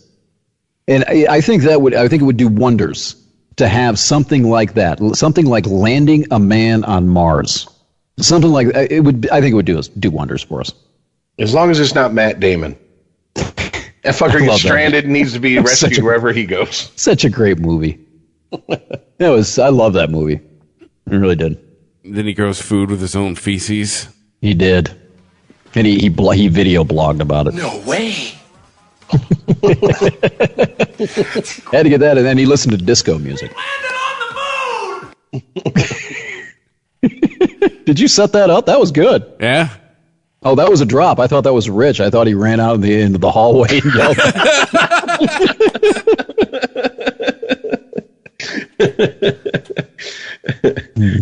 Oh, shit. Yeah. But anyway, just to reiterate, I think my main point on this is, you know, to, again, sort of repeat the whole, I won't go too far into it, but the tie into what we were talking about earlier with the politics. You know, this is the stuff where human beings, where we are at our best, where we are at what we do, where we are an incredible species in a lot of ways. You know, it comes down to that split God-devil sort of mentality or spirit, or however you want to define it, that lives inside of us, inside of each of us. That's the angel of our nature. Whereas the stuff where we will sit here and argue over competing propaganda feeds about what's happening at the border or who's to blame for kids being in jail, that's sort of, that's the devil part of our nature. You know, and I think that if we are going to move forward, we have to figure out a way collectively en masse. Don't ever fucking ask me how to do this, because I will flip you off and punch you in the nose. But we have to figure out a way to put more focus on that positive, moving forward, exploring, advancing part of our nature. And if we do, we got a future. If we don't, then we're the road. So I like guys like Elon Musk. He's got that in him. Yeah. Yeah, love him or hate him. I mean, he's a little batshit, a little crazy. I don't like everything he does, but he's that guy. I think, what was the other guy? You remember the dude, Richard Branson? He's another one. Yep. Flying around the world in a hot air balloon or something like that. I mean, that's just, that's us. Well, should we bring it back down to earth? Yeah. What do we want to hit next? Well, I'm going to hit the pisser while you guys decide. I'll jump in. Okay. Well, I mean, I'm really fascinated by this. Oh shit! Brain fart. Chris, what's his face? Hardwick. Hardwick. Thank you. This whole Chris Hardwick thing, because Chris Hardwick. It's an interesting one, right? You know, I've read her story. Okay. I have not. So fill me in the details of this. I think everybody knows who Chris Hardwick is. Like, what is exactly her story? Her story is apparently. Well, first of all, you got to set the picture that he was a somewhat successful actor / host in his, I believe, late 30s, early 40s when they met. She was in her early 20s, like maybe 21, 22. I believe he was 42. Okay. 42. He was 20 years older than her. Okay, and that means what? Well, that's that. You know, the predator thing. Right. Instantly, because she's a young female, that she's the victim. No, she's vulnerable. She Stop, says hold on. at the beginning of her article she has daddy issues. Yes, once again, she's the victim. She's vulnerable. Yes, yeah. It's built into the whole. I was a young vulnerable girl who didn't know any better. You know, that type thing. So instantly, it's already left a bad taste in my mouth stating that shit. Then she goes on to say, well, after 2 weeks of dating him, he laid a set of rules out for her. And she goes on to number the rules, which I should have pulled up because they're fucking up. It's first of all, these rules are. Oh, you know, there's already a Google entry for Chris Hardwick's dating rules. I'll get it. It's absurd. If I'm dating someone for 2 weeks and they start hitting me with like a 10 commandments of rules of what I can and cannot do, I'm turning around and going, well, you can now throttle your cock with your own fist with those rules because I'm done with you. Who the fuck do you think you are? Tell me who I can and cannot talk to, what I can and can't do when we're out at dinner, that I can't take pictures of you, et cetera, et cetera. I mean, these were these type of rules. She couldn't have male friends unless they were work colleagues, that she couldn't engage in conversation at dinner because people were listening, would overhear their conversation and then run to the tabloids and sell it. That she couldn't take pictures of him without his permission, which to me is just like, that one, isn't that just, you know, like common courtesy? You don't just go around taking pictures of people. I have them in a private setting. I do that without all the time. asking. Well, if you're in public, that's one thing. But I mean, oh yeah. In a private setting, just snapping pictures of people. Why? Rule number 1: I should not want to go somewhere at night. My nights are expected to be reserved for him as he has a busy schedule. That this alienated me from my friends. Number 2, I was to not have close male friends unless we worked together. All photos of male friends were to be removed from my apartment. This was heartbreaking for me as my best friend happened to be male. 3, as he was sober, I was not to drink alcohol. Before we began dating, he said, I noticed you have a glass of wine with dinner. That's going to stop. Number 4, I was not to speak in public places, parentheses, elevators, cars with drivers, restaurants where tables were too close, as he believed that people recognized him and were listening to our conversations. Our dinner were usually silent, him on his phone. And number 5, I wasn't allowed to take a photo of us. Eventually, he softened on this rule, but was very stern about me asking permission. So, yeah, he sounds like a dick. And after 2 weeks, I'd have said, peace. Have fun masturbating. I will be, I'll be the guy's devil's advocate for a moment. In the day and age we live in, it sounds like a guy who is very paranoid about his public image and was doing his best, his very best. I mean, he's a techno geek, right? Yeah, he started Nerdist.com. He also was the original host of Singled Out on MTV, if you remember that show. Yeah, so he's hyper aware, very aware of the pitfalls of technology. Most of this stuff sounds like it's technologically based, doesn't it? Well, outside of the drinking, yeah. Not allowing her to have male friends. Right, yeah, a couple of things. But a lot of it sounds like he was sort of draconian when it came to protecting what was able to be leaked potentially into the public sphere. He said, no dick in a glass case. You cannot have a dick in a glass case. Well, I mean, first of all, I'm not sure I believe all that. I mean, if he laid those rules out just like that 2 weeks into a relationship, where is the normal fuck you that is in your average human being to go, are you kidding me? We've been dating for 2 weeks. Yeah, right. Yeah, and on top of that, you're not Leonardo DiCaprio. You're fucking Chris Hardwick. You were on a show with Jenny McCarthy and Carmen Electra and couldn't fuck either of them. That's how much of a loser you are. Having rules for your personal relationship about who your significant other can see, what they can do, you know, that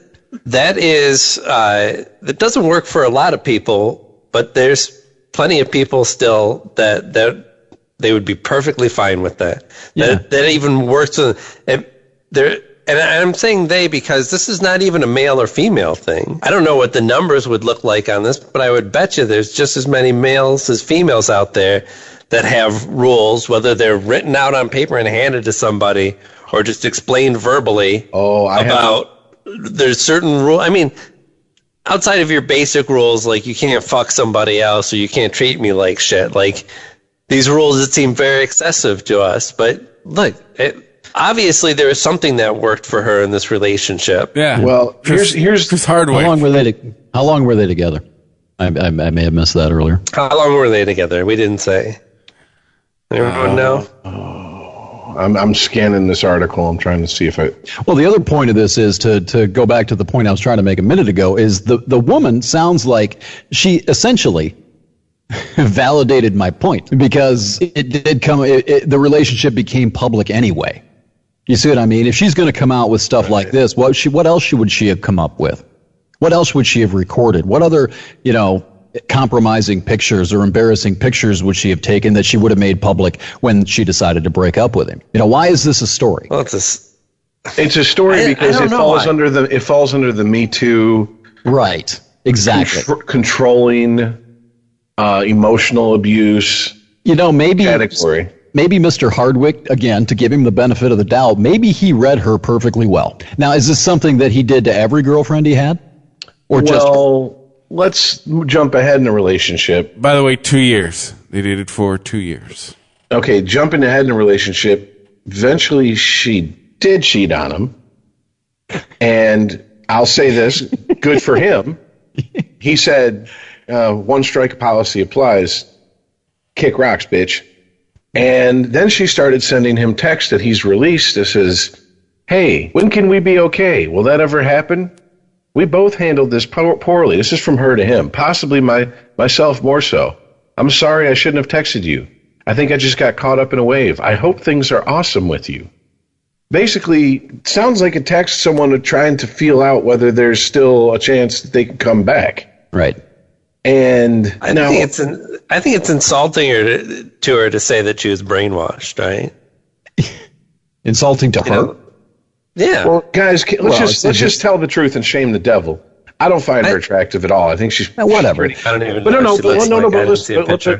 The reason I'm saying this is because there's your horses. Grab the reins, back them up a sec. The reason I said that is because there's going to be people who go, "Oh, she's hot, man." Oh. There's going to be people who be like me who's like, whatever. The point is that she's went through life looking the way she looks, with a lot of people going, "Wow, she's gorgeous."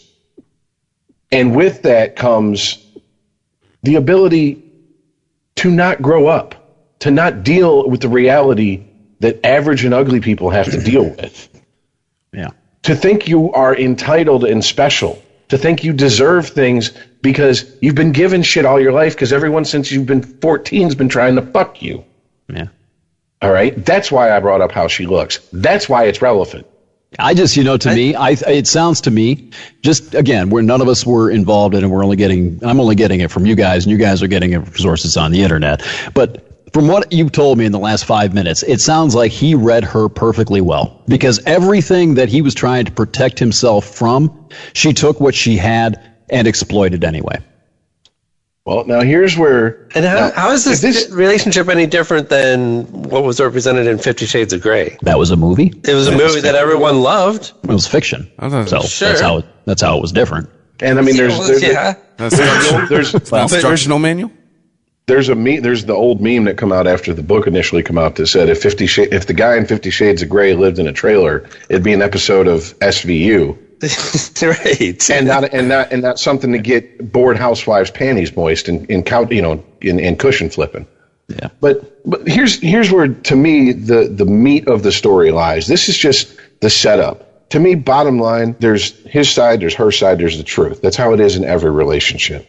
So let's say half of what she says is legit. Let's say she did cheat, and then she did keep feeling around for 7 months after he showed her the door, and she couldn't really take no for an answer. So that implies she has some issues as well. Sounds like a toxic relationship.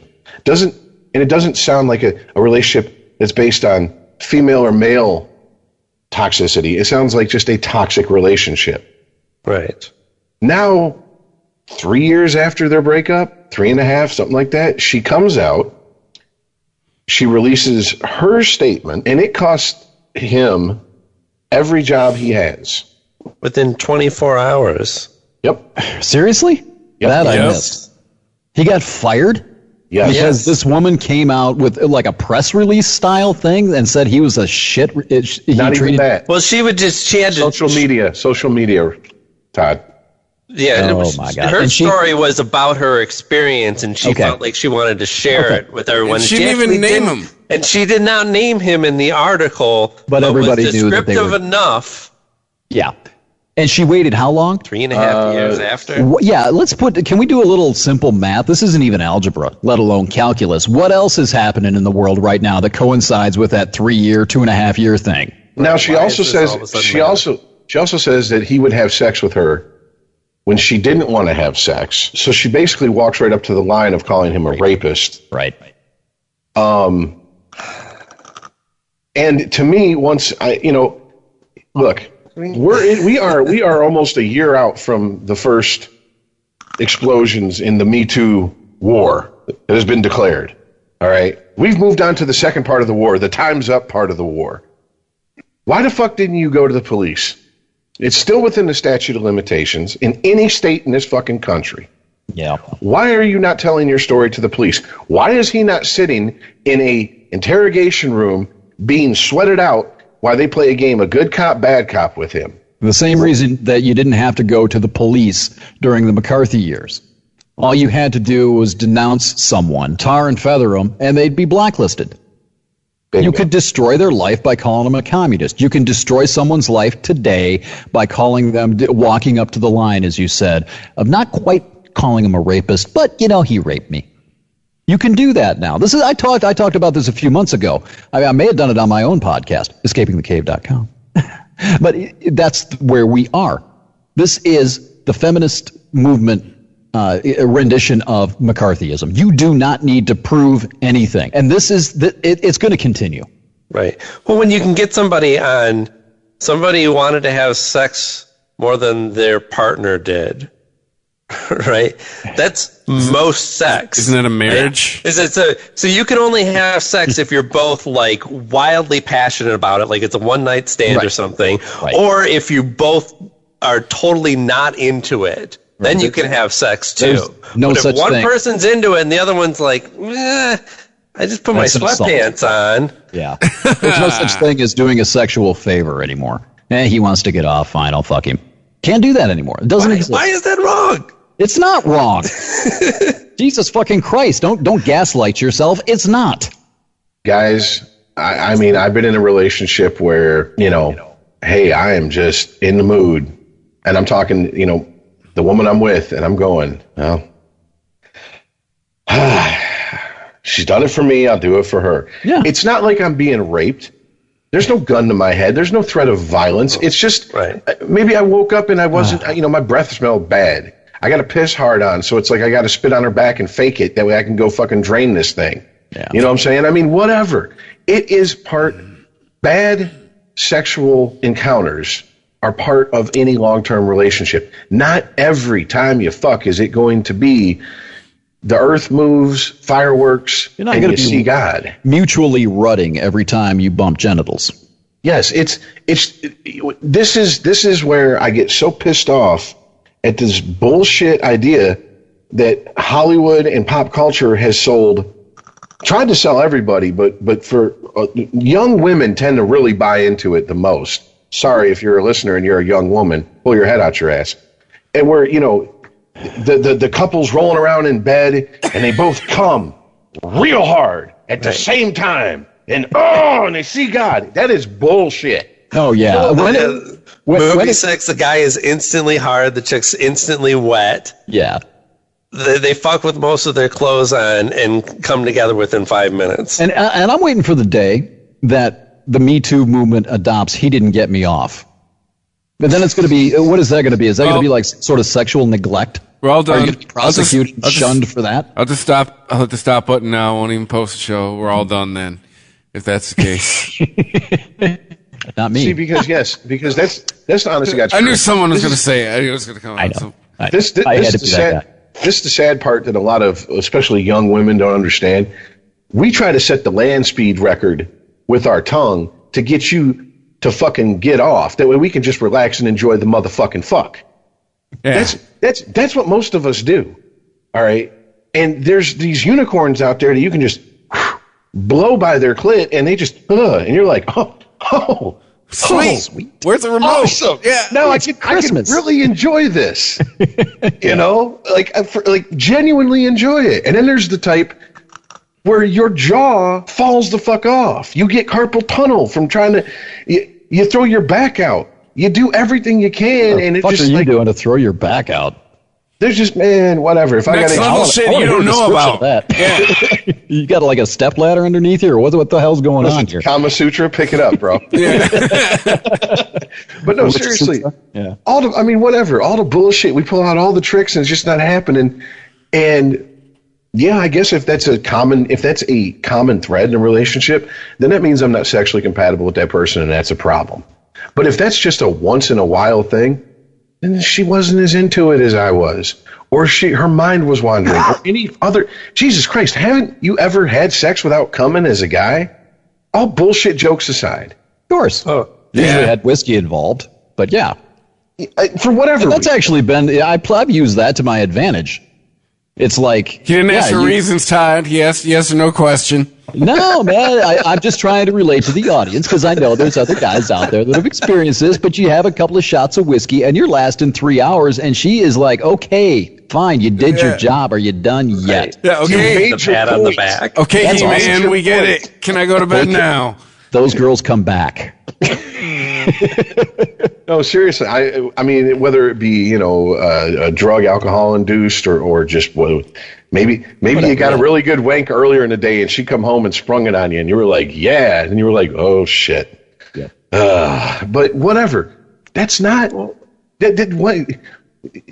These are the realities of two people fucking. This is nothing. This is nothing to go on social media and hashtag and get upset about. I mean, well, what does she do for a living? Shouldn't she lose her job for cheating on Chris Hardwick? Yeah, she's a cosplayer, apparently.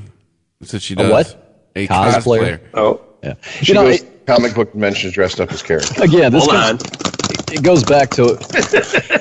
Nice. This goes back to what I was saying earlier, though, because I think that the details and the minutia of all this, it really can be pretty well explained in the culture of victimhood. The identity culture where everybody is a fucking victim now. How was I victimized and in what way? And, conveniently now that the movement's here, in what way can I exploit it and profit from it? How can I get my name out there? How can I get my pretty little face, who is fucking Chris Hardwick, out into the zeitgeist, however the fuck you pronounce it? And how can I benefit from it? Mm-hmm. I'm a victim. Here I am. And meanwhile, what's going to happen to the real predators like the Weinsteins and the Cosbys? Right. They're going to learn to hide their behavior even better and continue to abuse people while everybody else is concentrated on all these famous relationships that went bad. Actually, what's going to happen is the more of this happens and the more these horseshit allegations come out, it's going to dilute the pool enough where the Weinsteins and the actual predators, it's not going to matter because so much of the stuff has been thrown out there that's just such bullshit. What can you do? That's just Hollywood. But it was interesting to read the comments because you had, women go, oh, well, there you go, selfish, toxic masculinity being called out. You men better step your game up. And then you had a bunch of guys going, bitch, we're a year or two away from affordable sex robots. The fuck are you going to do? And then I saw something that proved to me that women want, that these not women, excuse me, strike that from the record, please. These bull-dyking, angry as fuck, agenda of rage feminists, it revealed their true agenda. One of these fucking dyke spike hairdo bitches post a fucking article, sex bot is taught to refuse sex. So you can now rape a sex bot because it will sometimes say, I'm not in the mood. That should not be in that thing's programming. If men created a vibrator that every once in a while said, I'm not in the mood, there would be riots in the streets. It pumps diluted Jello into the rubber. Well, it flashes the word declined. Oh! No, here's my thought on that. Yeah, like, suck it to get the. Sorry. I think, yes, the sex robot is just a more technologically advanced sex toy ultimately, but it is something else, right? It's supplanting a relationship in their lives. And it kind of makes sense that, it would almost make it more like you actually have a real girlfriend that you fuck. Because sometimes she's not in the mood. Yep, it makes absolute sense for a group of people who want control and want to be dominant, but they say it's in the name of equality. It makes perfect sense. It makes no fucking sense. Period. Okay? It doesn't. Bottom line. It's a virtual girlfriend. It is. Yeah. That's it. Like, I get the joke, but the problem is it's not a joke. It's not a joke. I'm not joking. It's a virtual girlfriend. I'm being dead serious about that. You're getting the psychological and mental interplay, sexual interplay between men and women. No, I don't want to fuck tonight. Right. If all it is a fuck toy, then you don't have that relationship with it that you're seeking, that you can't seem to make with a real person for some reason. And if you go back and you look at every fucking sex toy that every man's ever invented for a woman, none of them have ever done this, and I guarantee you there'd be riots in the fucking street if there were. No, you have a choice to buy it. How dare you try to control my sexuality with your toxic manhood? You control freak men. We would hear nothing but the Jezebel, HuffPo articles. Well, look, no, this is going to be Bukaki our internet with it. This is just an option for people that want it. No, he's saying from the other end, though. He's saying that they're going to have a hashtag Me Too for robots. I think that's exactly what you're saying, right, Rich? That it's a way for you. When the Nelly song said, Donald Trump, Bill Gates let me in. If you just said which one is going to be president in 20 years out of those two, we laughed our ass off at the idea of President Trump. Who do we have as president now? Yeah. We live in a fucked up time, man. Everything's possible and nothing is real. What are they going to have? They're going to have like an activist hashtag movement, robot vag matters. Hashtag Me 2.0.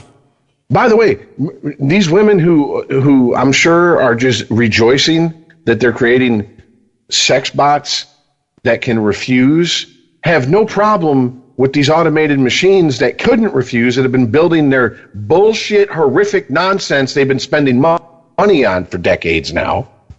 Once again, you can't tell me that this is like, well, we're trying to give them the full girlfriend experience. No, you're not. You're trying to control a situation because you're afraid of it. You're afraid that if guys can go fuck something that feels just as good as you do without your bullshit, your horrendous nonsense, that you have nothing to bring to the table. Listen, the full girlfriend experience is off the table when you can turn it off. Okay, so let's stop living in fantasy. Let's just live completely in fantasy land. Then there's going to be an override button. It's not like it's going to whip out a samurai sword and protect the vagina. And you know what's going to happen. The first guy who gets one that says no and he fucks it anyways, and then eventually on a long enough timeline, hero. No, asshole. On a long enough timeline, one of those guys that does that is going to go out and actually rape a living, breathing woman, and they're going to bring it full circle back to this is teaching men to rape, so we need to get rid of them. You're right, because that's going to unlock something in somebody where it's not a real woman, it's refusing him, but he can act out that primal rape instinct, and he's going to like it, and he's going to want to do that to somebody. Because they've done it with porn. Rape, yeah.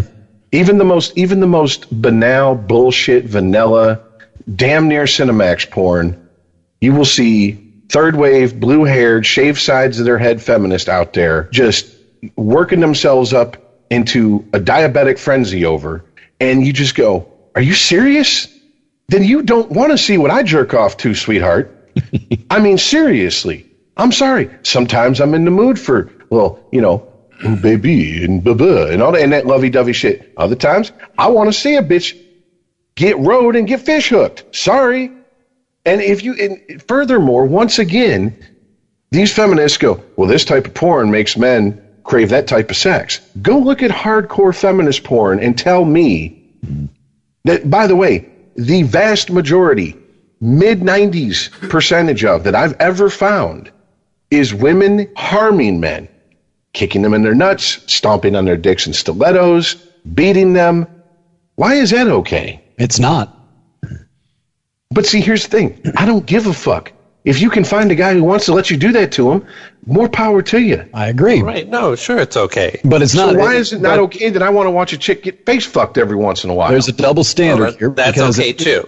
There's a double standard because it's okay for these uber feminists to advocate for a position of power over men. That's what stomping on balls and dicks is all about. The same as, if you're burning a woman's tits with a cigarette while you're fucking her. It's the same fucking thing. I mean, I to be completely brutally honest with you, growing up, I thought I was the most fucked up person sexually I was ever going to meet. And then I met my group of friends for 25 years. And I was like, I'm in the very conservative camp compared to what these sick fucks are into. And still, you have a discussion, an open discussion in a group, not at work, not with coworkers, but with friends and girlfriends and boyfriends of friends. And get a big enough group, and there's always one in there. Oh, that's sick. That's disgusting. Yeah. What's wrong with? Why do you want to come on a woman's face and disrespect her? Why is that disrespect? Because it's fun. It's awesome. Why is it not disrespectful when I'm fucking you from behind? I pull out and blow a load over your ass and lower back. That's not disrespectful. She's into it. She's into it. It's empowering. The bitch would be surprised at how many women like that. And I mean, I just keep going back to Patrice O'Neal. If you guys could shoot eggs on our face, we wouldn't cry and call our mothers and go, oh, disrespected us. We call our friends and be like, bitch shot eggs on my face. I deserved it. Let me tell you about this one. Yes. Yeah. I mean, that's... This chick. Yeah. It was like Alien. There were so many eggs on my face. I don't even know. It is crazy. Yeah. But, I mean... Ultimately, this is where this nonsense goes with these extremists. And sadly, I'm just picking numbers out of my ass, just throwing them out there just to have a number to say. Let's say 1 out of 1,000 people that hear this shit will buy into it. And then they go tell another 1,000 people and another 1 out of 1,000 people. And then it turns into something where some fucking activist group finds some politician who's willing to try to force some bullshit into law, and the next thing you know, we're right back to the Christian conservatives, but they're coming from the left. Yeah. So that the SJW conservatives telling us porn is evil, and we can't listen to music that gives us sexual thoughts, and we can't film Beyonce from the waist down because it makes men horny and they can't control themselves. Well, there's bullshit. There's a whole slew that doesn't even have anything to do with sex. I mean, this all ties into political correct culture. It ties into gender pronouns, trying to, compel people to use certain speech and to legislate it, things like that. I mean, all of that's pretty much coming from the left. And I don't think you should differentiate between Christian fanatics and these ideological fanatics. To me, they're all religious fanatics. They just worship different gods. It's the same thing. Something I try to explain to my younger friends and coworkers and people I run into is I lived through the PMRC. That was Republican and Democratic, wives of politicians going, oh, we can't have this. A Wasp album titled Fuck Like a Beast? Mm-hmm. The Twisted Sister? No, we can't have this. Right. And do you realize how fucked up that was? Do you want to go back to that because you think that somehow you're protecting somebody? Do you know what the thing is, though? Let me invoke the equal and opposite balance thing again, because right after Tipper Gore and the PMRC came out, Warrant released an album that had the song Ode to Tipper Gore on it. I don't know if you guys have ever heard that. I don't know if you have that, Chris, but it's a wonderful piece of quote-unquote music. And then 2 Live Crew was right around in that time. A lot of people will you can do that, but it's going to create this backlash. It's going to create, whether it's right or wrong, actually, it's going to create people who will just do the opposite of it because, yeah, that's it. It's fucking awesome. All it is Warrant at their concerts. They took clips from all their shows and found the most vile things they said on stage and stitched it together for like 3 minutes. Ode to Tipper Gore is the name of the song.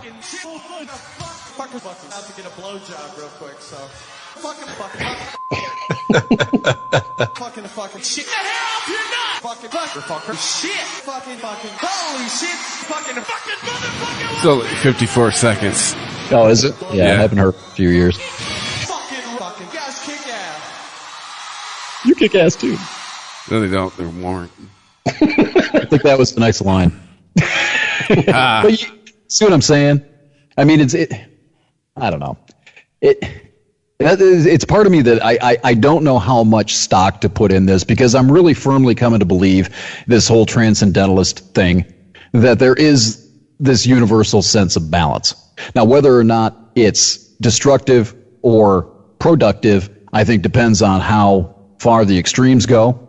But there is going to be a sense of balance. Either a plus 10 on the scale will find a way to match the negative 10 on the scale, the same as a plus 1 or a minus 1. Does that make any sense?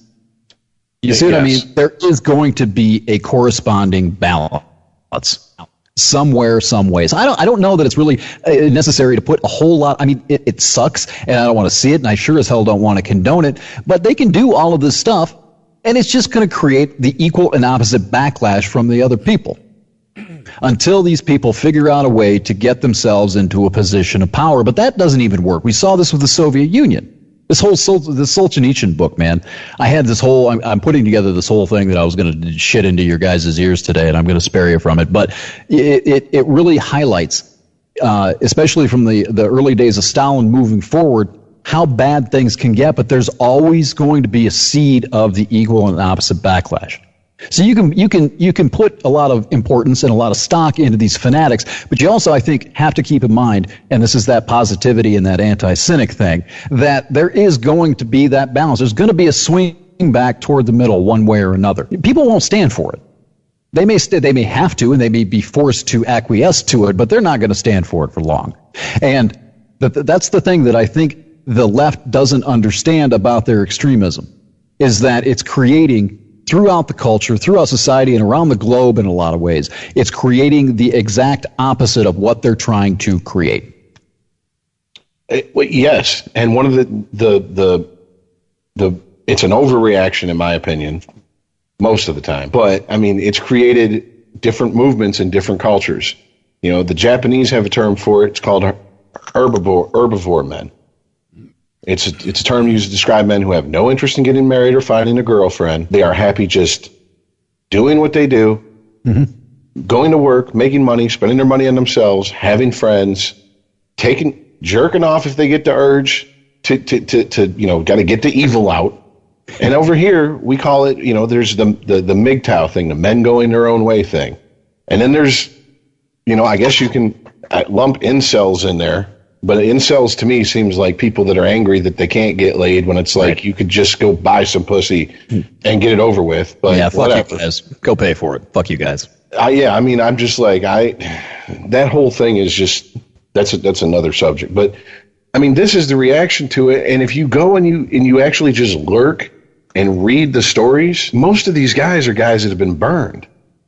Guys that have either had relationships and bought into everything that, 3 generations of men being more and more raised by single moms and romantic comedies and fucking Hallmark cards, what you'd expect them to believe. And then when, they find out, they're the last to find out always, that they've been getting fucked around on the entire time. The humiliation, the anger, the sheer impotence of the fact, no pun intended, that they cannot do anything about this sets in, and they go, I'm not playing the game then. Right. The game is rigged. Mm-hmm.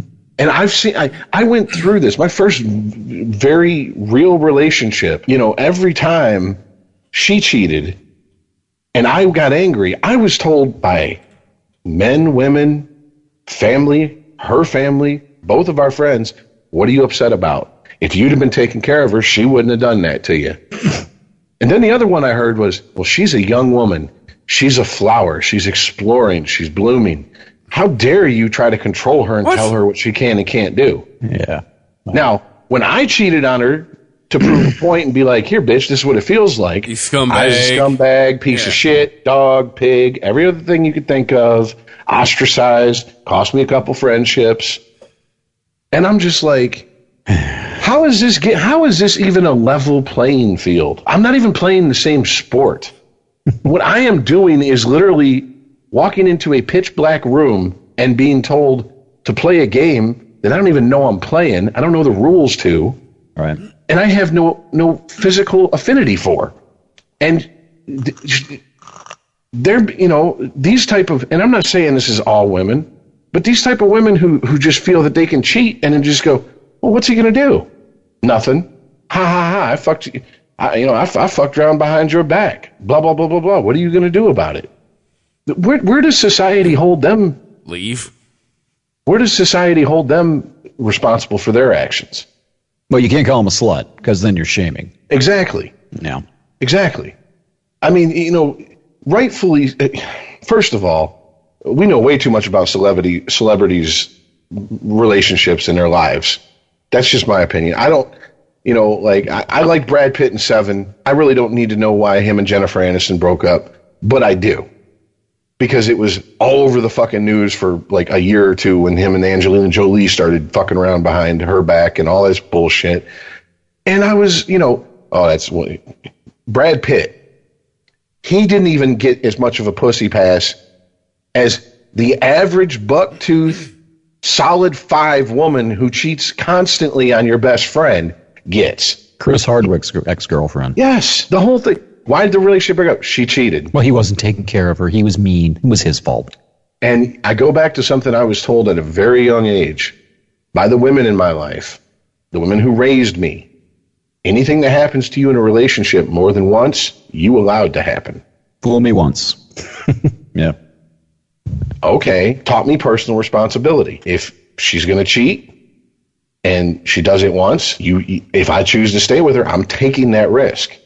Now, that doesn't absolve her of wrongdoing on her part if she cheats on me again, but that just says, well, maybe you should have been a little bit more selective. Dog bites you once, you don't kick it twice. And I mean, the fact that he lost all his jobs within like a 24 to 48 hour period is mind-blowing to me, because we're not even giving lip service to due process at this point. No, that's why I keep comparing it to McCarthyism. And rightfully so. Yeah, it's out of control. I don't even know what the word is. Threatening that precious commerce. Don't even want it threatened. They're doing what they did to Roseanne, quite honestly. Here, before anyone stops writing a check, you're gone. Yeah, it's the same thing. It is the same thing. Yeah. Breaking news with the Roseanne thing, they are bringing the show back as The Connors. Nice. We called it. I can deal with that. I do hope they bring in Rosie O'Donnell as her cousin or some shit and have her eaten by an alligator, but that's just me, and I'm wrong. Roseanne's still going to make money, right? No, they've cut her out financially too as well. Well, that's I haven't dipped into the articles, but they popped up on the news feed. So, well, they retitled it. They can do that. I think it's not her show anymore. It's not Roseanne. So, if they're taking it in another direction, they technically have probably rewrote the paperwork where it's not her project anymore. But I mean, here's the thing. Chris Hardwick came up with the Nerdist website. He sold that website for a ridiculous amount of money. He was the host of Talking Dead and talking bad for Breaking Bad and whatever the one is for Better Call Saul. He is very big on the Comic-Con scene, giving talks and lectures on panels, making buku money. He's going to financially be fine. When it starts happening to Joe Blow, who makes $35,000 a year, and he can't even get a job slinging pies for $5 an hour plus tips because this type of shit follows him. And by the way, it never even went into an interrogation room. It's just an allegation. Yeah. Let me put it to you this way. God forbid some guy goes, well, if you're going to fuck my life up that bad, I'm going to earn it, and goes out and does something stupid. God forbid I'm the deciding member on that jury, because I'm going to go, what the fuck did you expect him to do? You completely removed the ability for him to survive and didn't even give him. Now he's in court. Why would he didn't even get indicted before. It was just hearsay and rumor. Denunciation. Happened in, like I said, McCarthyism, and it was a big thing. And a big thing in the Soviet Union. You could denounce anybody. There was a guy who was a national hero, an icon, because he denounced his own father. All you have to do is make the allegations, and the repercussions will follow. Due process? No. All you need is the reason to persecute somebody. That's what it is, right? That's exactly what this is, isn't it? I mean, he hasn't been charged with anything. Nope. So he's not a criminal. He's not in the court system. He hasn't been convicted of anything. So how is it anything other than persecution? Well, it's a Kafka trap. Explain what that would be. You put him in a situation to where any denial of the situation of what he's being accused of serves as evidence of his guilt. Well done. Yeah. And so the only thing he can do is to remain silent. But that doesn't even guarantee you anything at this point. If I was Chris Hardwick, I would release everything I fucking have. I would bury TMZ in anything I had up to nude photos or something along those lines that are just personal. You know what I'm saying? Like nothing like that. I would go, there it is. There's the relationship. Now, you've heard her side. I'm letting that speak for me. Do with it what you will. Leave me the fuck alone while I sit over here and count my money for the rest of my life. There's another obscure angle to this as well, and I don't want to come down too hard on the guy because he was making a living. But again, I'll invoke the Chicago comedy scene and all this other stuff. He had that show at midnight for a really long time, and he has worked very hard and done a very good job of advocating for this sort of identity culture and victim culture. He falls firmly in the camp of those who have advocated for that. And now he's being bitten by it. Oh, I get it. So there's a special kind of fever coming from a certain angle going, this is your own monster coming back to get you, Dr. Frankenstein. Exactly. In that aspect, I don't have, in that one aspect alone, I don't have a problem with this. That's the only aspect. And if you were to ask me overall in general, I have a huge problem with it. But that, to me, I think should serve as a warning sign to you would-be penis Uncle Toms out there that this will come back to get you, or it could. This is what happens when you abandon the rule of law and due process for an agenda, identity politics, professional victimhood. You're putting yourself up on the gallows. Apparently his job was based on how good of a boyfriend he was. I mean, there's a podcast I listen to, and I am amazed. I'm not going to name it because of what I'm about to say. If you listen to that one, you listen to this one, you know exactly which one I'm talking about, though. I am amazed at one of the hosts' disdain for anyone who dares to use the term due process when it comes to any of these Me Too allegations. I am amazed at how quick this host jumps to believe whatever the woman says and declare the man an asshole, at the very least, and at worst, a sexual predator or assaultist or rapist or whatever the fuck. And I'm just like, what are you trying? Are you trying to like buy yourself some goodwill with this bunch? Because homeboy, they don't like you. They don't have the right plumbing. Yeah, it ain't never going to work. They are not going to advocate for you when your time comes, Uncle Tom. I'm assuming his name's Tom. Well, his name's Tom now, since you're not going to tell us. Won't it be Uncle Dick? So Tom, they're not going to be. No, it's Uncle Tom. You'll get it after a while. It'll come to you in the middle of the night, Chris. I promise. But yeah, they're not going to offer you the shelter you may one day need. Well, I'm almost to the point where I just want, like we were at work talking about the Space Force, and I said, I want to go out in space and fuck an alien first. That way I'm some new kind of sexuality. Now I'm an oppressed person. Now I can say whatever I want. Right. I'm because I fuck something that's outside of the quote unquote normal range, I'm oppressed. So I can just be as big of an asshole as I want. And no one can call me on it.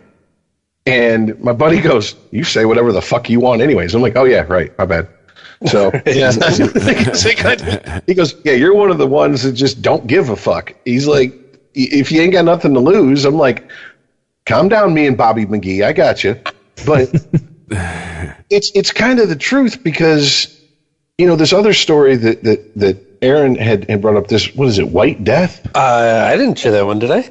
Was he? Oh, I'm sorry. I shared it with you guys. I saw it on my lunch break. Yeah. I was jokingly referring to it as the White Death story, but it was. I mean, it's just statistically, white people aren't making enough people to make up for the ones that are dying. White people are dying off in certain states.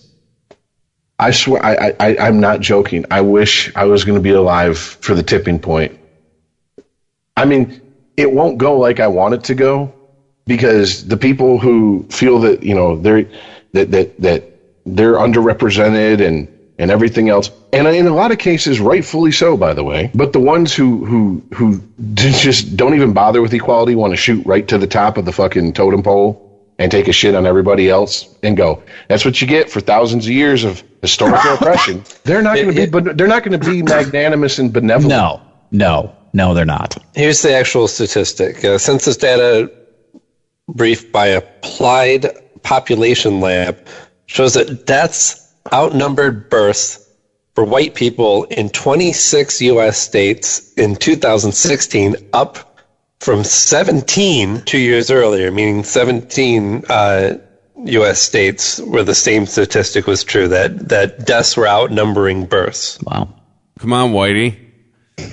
Get to fucking. Yeah. I'd like to see that statistic in Europe as well, because there's a breeding problem over there. They're not having enough kids in Europe. I'd like to see that statistic for like countries like Norway and Germany, and see if that's a phenomenon that's not limited to the U.S., because I don't think it is. You know, one of the things I find kind of ironic in this situation is, you always see the millennial stories. You know, millennials are killing this. Millennials are or are not doing X. And one of the things that they, statistics have pointed out over and over again is millennials aren't having sex at the same rate that Generation X and the baby boomers did at their same age. Yet this is the generation that is completely the most sex-obsessed generation. They gave us Tinder. Even taking into consideration the summer of love and all of the bullshit hippie stuff surrounding that lasted for a few years, we're well beyond that as far as this obsession with sex, and to the point where they invent genders, they invent completely new words to describe things. That's more about identity than sex, isn't it? But their identity is so wrapped up in sex, it's inseparable. Well, here's another statistic for you. And actually, I'll try and describe this graph that I'm looking at, but it goes from 2000 to 2016. It shows a ratio of births divided by race, white, black, Asian, and Latino, right? So overall, it looks like as you get into 2016, this is nationwide now, the graph for whites goes from like 1.1 to 1, right? So it's even. Mm-hmm. Blacks over 2 to 1 almost consistently until very recently. Asians over 5 to 1. So Asians are breeding 5 times as much as they're dying. Yes, and Latinos actually have gone down as well, but are still right around the 5. It goes from 8 all the way down to 5 to 1 ratio. But still, I mean, Asians, blacks, and Latinos are vastly outpacing whites in general. And what's the source of this? It says NCHS-CDC. CDC, okay. Yeah. National I'm not sure Center what the for NCHS is. Oh, yeah, okay. Center for Human something or another, and the Center for Disease Control. Right. Well, and see, I don't know about you guys. I don't give a single crap at all about, well, in 60 years, even if I was going to live guaranteed another 60 years, whites will be the minority. I don't care about that, as far as I'm not scared of people who look different from me. So that doesn't bother me. Are you scared of a majority that hate you? It's not about looks. It's about what position are you going to be in when that day comes? It's not about, just inherent reptilian fear. It's about how are you going to be treated in the society when suddenly you're the minority and your majority is consisting of people who feel like you, specifically Whitey, have oppressed them for hundreds of years. Yeah, I mean, I guess we can go outside and get some gangster shit and figure it out.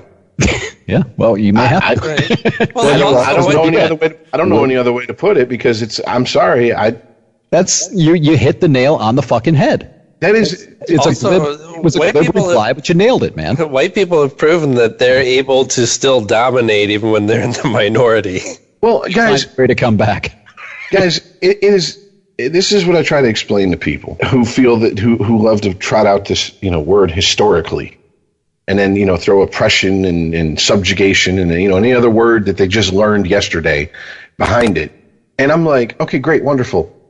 My family is of Irish descent. On my dad's side, 100% pure according to the DNA testing. Does that mean I need to go around kicking every person from England's ass? If you're British, I need to beat the shit out of you and kill you and your children because of what your ancestors did to my ancestors?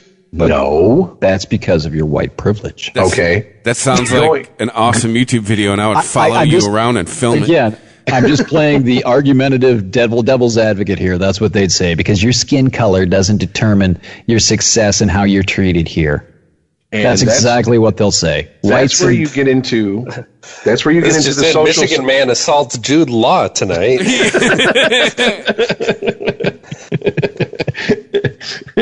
Assaults Jude Law? Is that what you said? No, Jude Law. Oh, Jesus Christ! I thought you went completely off.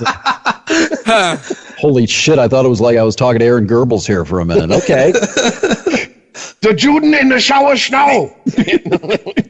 No, Rich beats up Mr. Bean. The oven is only a metaphor. It's not really an oven. I mean, it's just this is where you get into the social sciences, and I laugh because it's like Christian Science, because it's not based in science at all. It's based in feelings and empirical evidence out the window, scientific theory out the window, anecdotal evidence front and center, and how I feel right there with it. Right. Is all what was it? Jesse, I forget his name. He was on a TV show like a couple years ago. He won an award. I think it was at the Emmys. Is it the Emmys? It's the TV one. I think so. Yes. Yeah. Yes. And he got up there and he said, I just want to say thank you. And oh, by the way, this gentleman is biracial to the point where he's very light skinned, as my buddies would with more melanin in their skin would say, high yellow. Plus, he's got bluer eyes than I do, is up there saying, this invention called whiteness. And then I was like, invention called whiteness? So I went, invention called whiteness. And boom, did I come up with a bunch of bullshit. I love that sound effect, by the way. We need to do that more. There's no such thing as white people. And hence, that it is a social construct to group of people who are loosely associated together to form a majority to exploit the minorities. And I'm like, okay, so if being white's an invention and it's a social construct, what are you upset about? Destroy the social construct, not the so-called white people. Yeah. Just like if gender is a social construct, then what's a transgendered person? A social creation. So they weren't born that way. Right. They were a social experiment. Yeah, they were conditioned. They were conditioned, exactly. Pavlovian style, which is all bullshit, and hard science backs that up. But this is the dogma and the doctrine that these idiots preach. Yeah. And so when I hear something about, this is my mindset, when I hear someone, oh man, white people are dying off. So it reminds me of like if you were to go to the ARC thing down in what is it, Kentucky? The Ken Ham thing, and you could find it. In fact, you know what I have? I wish I could figure this out because my girlfriends. I have to say this really quietly because they're home now, and I think they may be still. So I have to shut the fuck up here. So I'm going to cover up. They're fundamental Christians. Okay, like big time. All right, they believe Ken Ham, and they have these little children's books, and we don't discuss religion. We're okay. It's fine. But they have these children's books that they gave to my girlfriend's cousin's little kid. They're like really young. They can't read yet, but they were like these. You remember Highlights? Remember that kid? Yes. Yeah. They got those at the Creation Museum.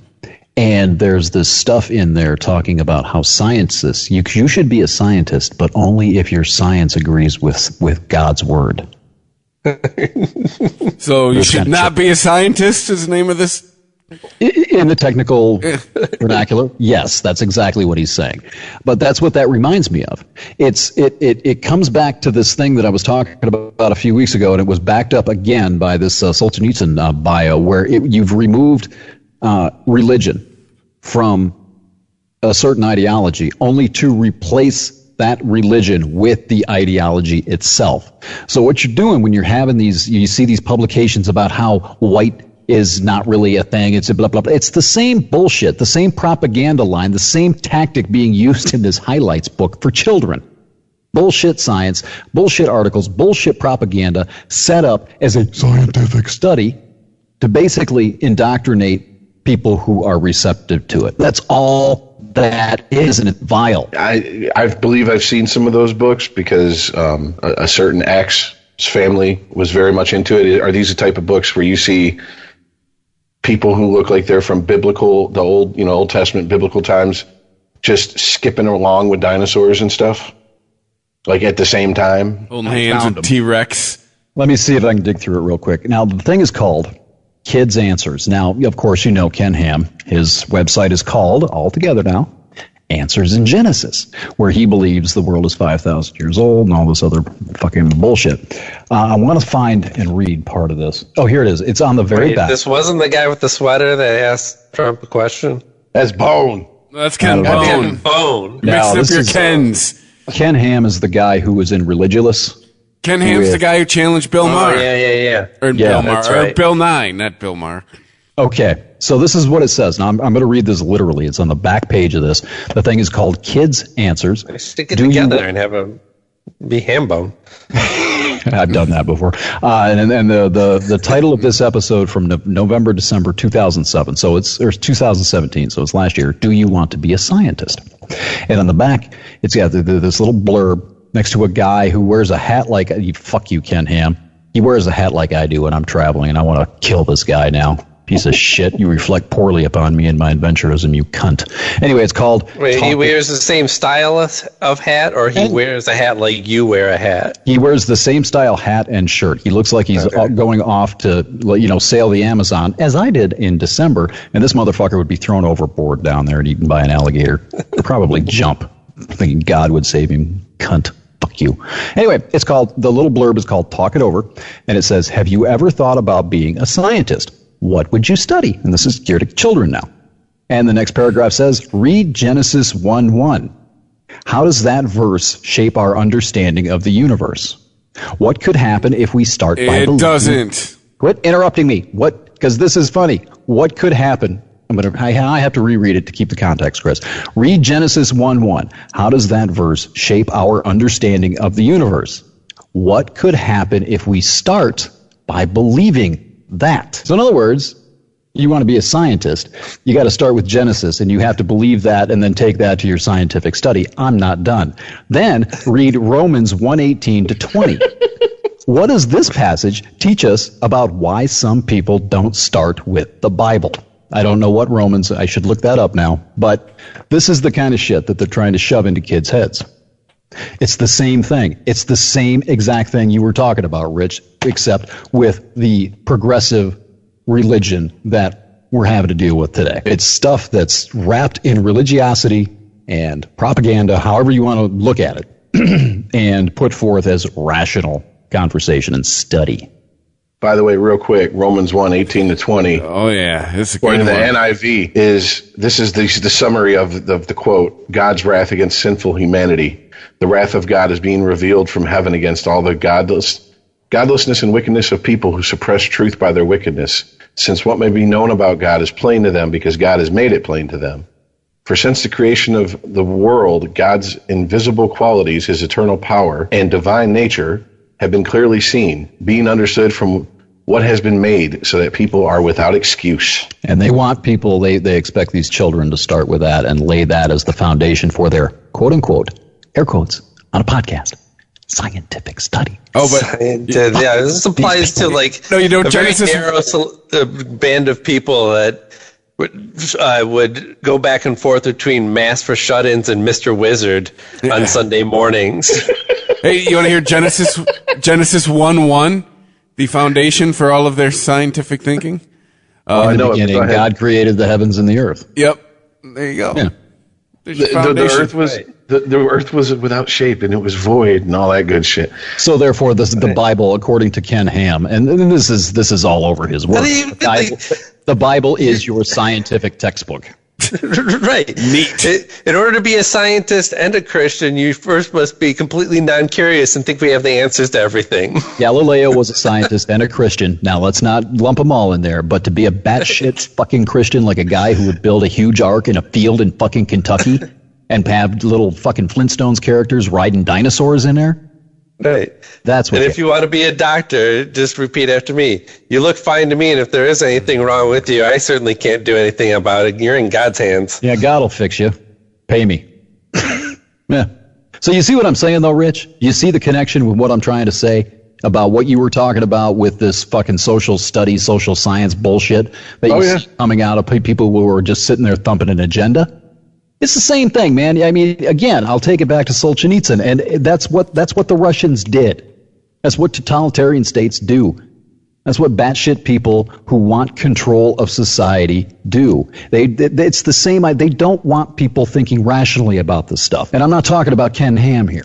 I'm talking about people who believe in the sort of religious wackoism coming from the left and from the right in a lot of ways. But those extremists do not want you thinking, so they will wrap their bullshit in anything that you can tell yourself. It's not really about, convincing you intellectually. It's giving you an excuse to believe the bullshit you want to believe. Absolutely. So you don't have to think. Absolutely. There's a term. I might have brought this up a few weeks ago. I can't remember. It might have been one of the episodes you weren't on, Todd. There's a term that's going around. It's a pejorative term used by people in the LGBT community towards the wannabes. They call them transsexuals. And they're like, these are people who have no desire to transition. They are not bisexual. They are not pansexual. They are not whatever the fuck. They're not gay. They just want to be lumped in with a group and go, yep, this is my group and my people are oppressed. And they want all of the sympathy and empathy and compassion that comes with being a part of this group without ever having to walk the walk. Yeah, you remember you remember Moonbeam? You remember? Congratulations! Huh? You're now less accepting than juggalos. Congratulations, way to go. You remember me talking about Moonbeam up there in East Lansing, right? And she is a raging feminist, and she's been a huge supporter of trans people and trans rights and all this. And just to recap, I know you guys have heard this, but in case we have new listeners among the many thousands that listen to the Unregimented podcast at ChristopherMedia.net, but this kid was an angry young man when he was about 9 or 10 years old. She had told me she didn't understand why this boy was so angry. He was just angry all the time. And considering, her and her background and how vocal and, heavy duty, uber feminist, radical feminist, borderline radical anyway, borderline man bashing. And then all of a sudden, this kid turns out to be supposedly transgender. And suddenly he's not angry anymore. You see what I mean? You see where I'm going with this? I know what you guys do, but I've told you. But you have a kid growing up in a home with a woman who advertises how feminism is the way to go, how men have destroyed everything, how white men are the scourge of the earth. This little white boy who's 9 or 10 years old hears this. She's not doing it on purpose, obviously. She thinks he's kind of forced to, right? I mean, in order to fully get his mother's love, exactly, he's forced to change. And in order to not feel shame about who he is, because he has a penis, a white one, and not feel like he is part of the problem and part of the scourge of the earth. Suddenly, trans people are what, 0.4% of a population, 0.4% of the population, and this kid just happens to, within a year of this angry outburst phase, turn into a transgendered young, insert pronoun here, in that home. Maybe it's true, maybe the kid is. I find that coincidence to be remarkable. Well, it's the same as the San Francisco Chronicle article that followed a few families who were having a child transition. And we're talking a child, these children were tweens and younger. And the article, the one art, I think it was a multi-part piece, but the one piece that I read, there was the older brother who I believe was like 11, and they were starting him on hormone blockers and the therapy to transition and all this. And then his 6-year-old sister all of a sudden comes out and goes, I'm trans too. Yeah. And, you know, you could see in the pictures in this article, the mother was just ecstatic. She was all smiles in every picture and dealing with the therapist and the doctors, and the father sitting there with the 1,000-yard stare, like hearing the end playing while the beginning of Apocalypse Now rolls in the background. And I'm just like, I have photo proof that I'm twice as accepting as all my Facebook friends. Exactly what it is. And that's what happened with Moonbeam, too. Because she was more than happy, rather to keep her kid's supposed sexuality private and to let the kid live his life as whatever he is, she was more than happy because, you know, she's a progressive activist and a feminist, to prop her boy up and use him as an example, as an excuse, really, for her to come out and be even more radical as far as transgender, quote-unquote, rights are concerned. Because, well, I have one. You see what I mean? Oh, yeah. And that's a little trophy for her. No, she parades him around just like that. You know, this is something that I have disagreed very, very loudly with certain family members, and it's just a subject I won't have a conversation with other family members, is the indoctrination into the Christian, you know, the cult-like Christianity that tends to take hold in certain parts of my family. And inevitably these days, if it does get brought up, the first thing I say is, well, what about the gay agenda and the programming of children? And I go, first of all, why the fuck would anybody want to indoctrinate and force their children to think a certain way? You teach them universal truths. Case in point, fire burns. If you can't swim, you'll drown. You know shit that is, there's no argument about. And then you let them explore the world. Was that question actually a serious question? Oh yeah, it's been posed to me. From you. No, I'm asking the question you asked. How did you put that? Why would people not want to teach their children objective truth? Is that basically what you're saying? Because there are a lot of reasons. Most of them aren't. Go ahead. Well, I mean, I can think of a lot of excuses, but they're not excuses. They're not reasons. many valid reasons. From your perspective, again, I'm not finding fault with your reasoning here. What I'm saying is that differentiating between reasons and excuses is from your perspective. You see what I'm saying? They think that they're doing the right thing. Westboro Baptist Church is a perfect example of that. They think they're doing the right thing. They think that they're teaching their children to hate fags is a good thing and it's going to put them in the good graces of God. That's not an excuse. I mean, that's, from their perspective, that's a legitimate reason. Yes, I understand. And once again, it gets into that's my truth, this truth, you know, the wordplay that comes into it, et cetera, et cetera. Yeah, beliefs. Yeah. But I mean, there's, you know, I wish I could remember. It's called, it's a documentary on Netflix called White Right Meeting the Enemy. Mm-hmm. And it's a Muslim female from England who was raised in the West from the time she was a little girl. And she basically goes in with the blessing of all these right-wing, you know, they don't call themselves racist for the most part anymore. They call themselves, you know, white nationalists or, you know, whatever the fuck, whatever term they use.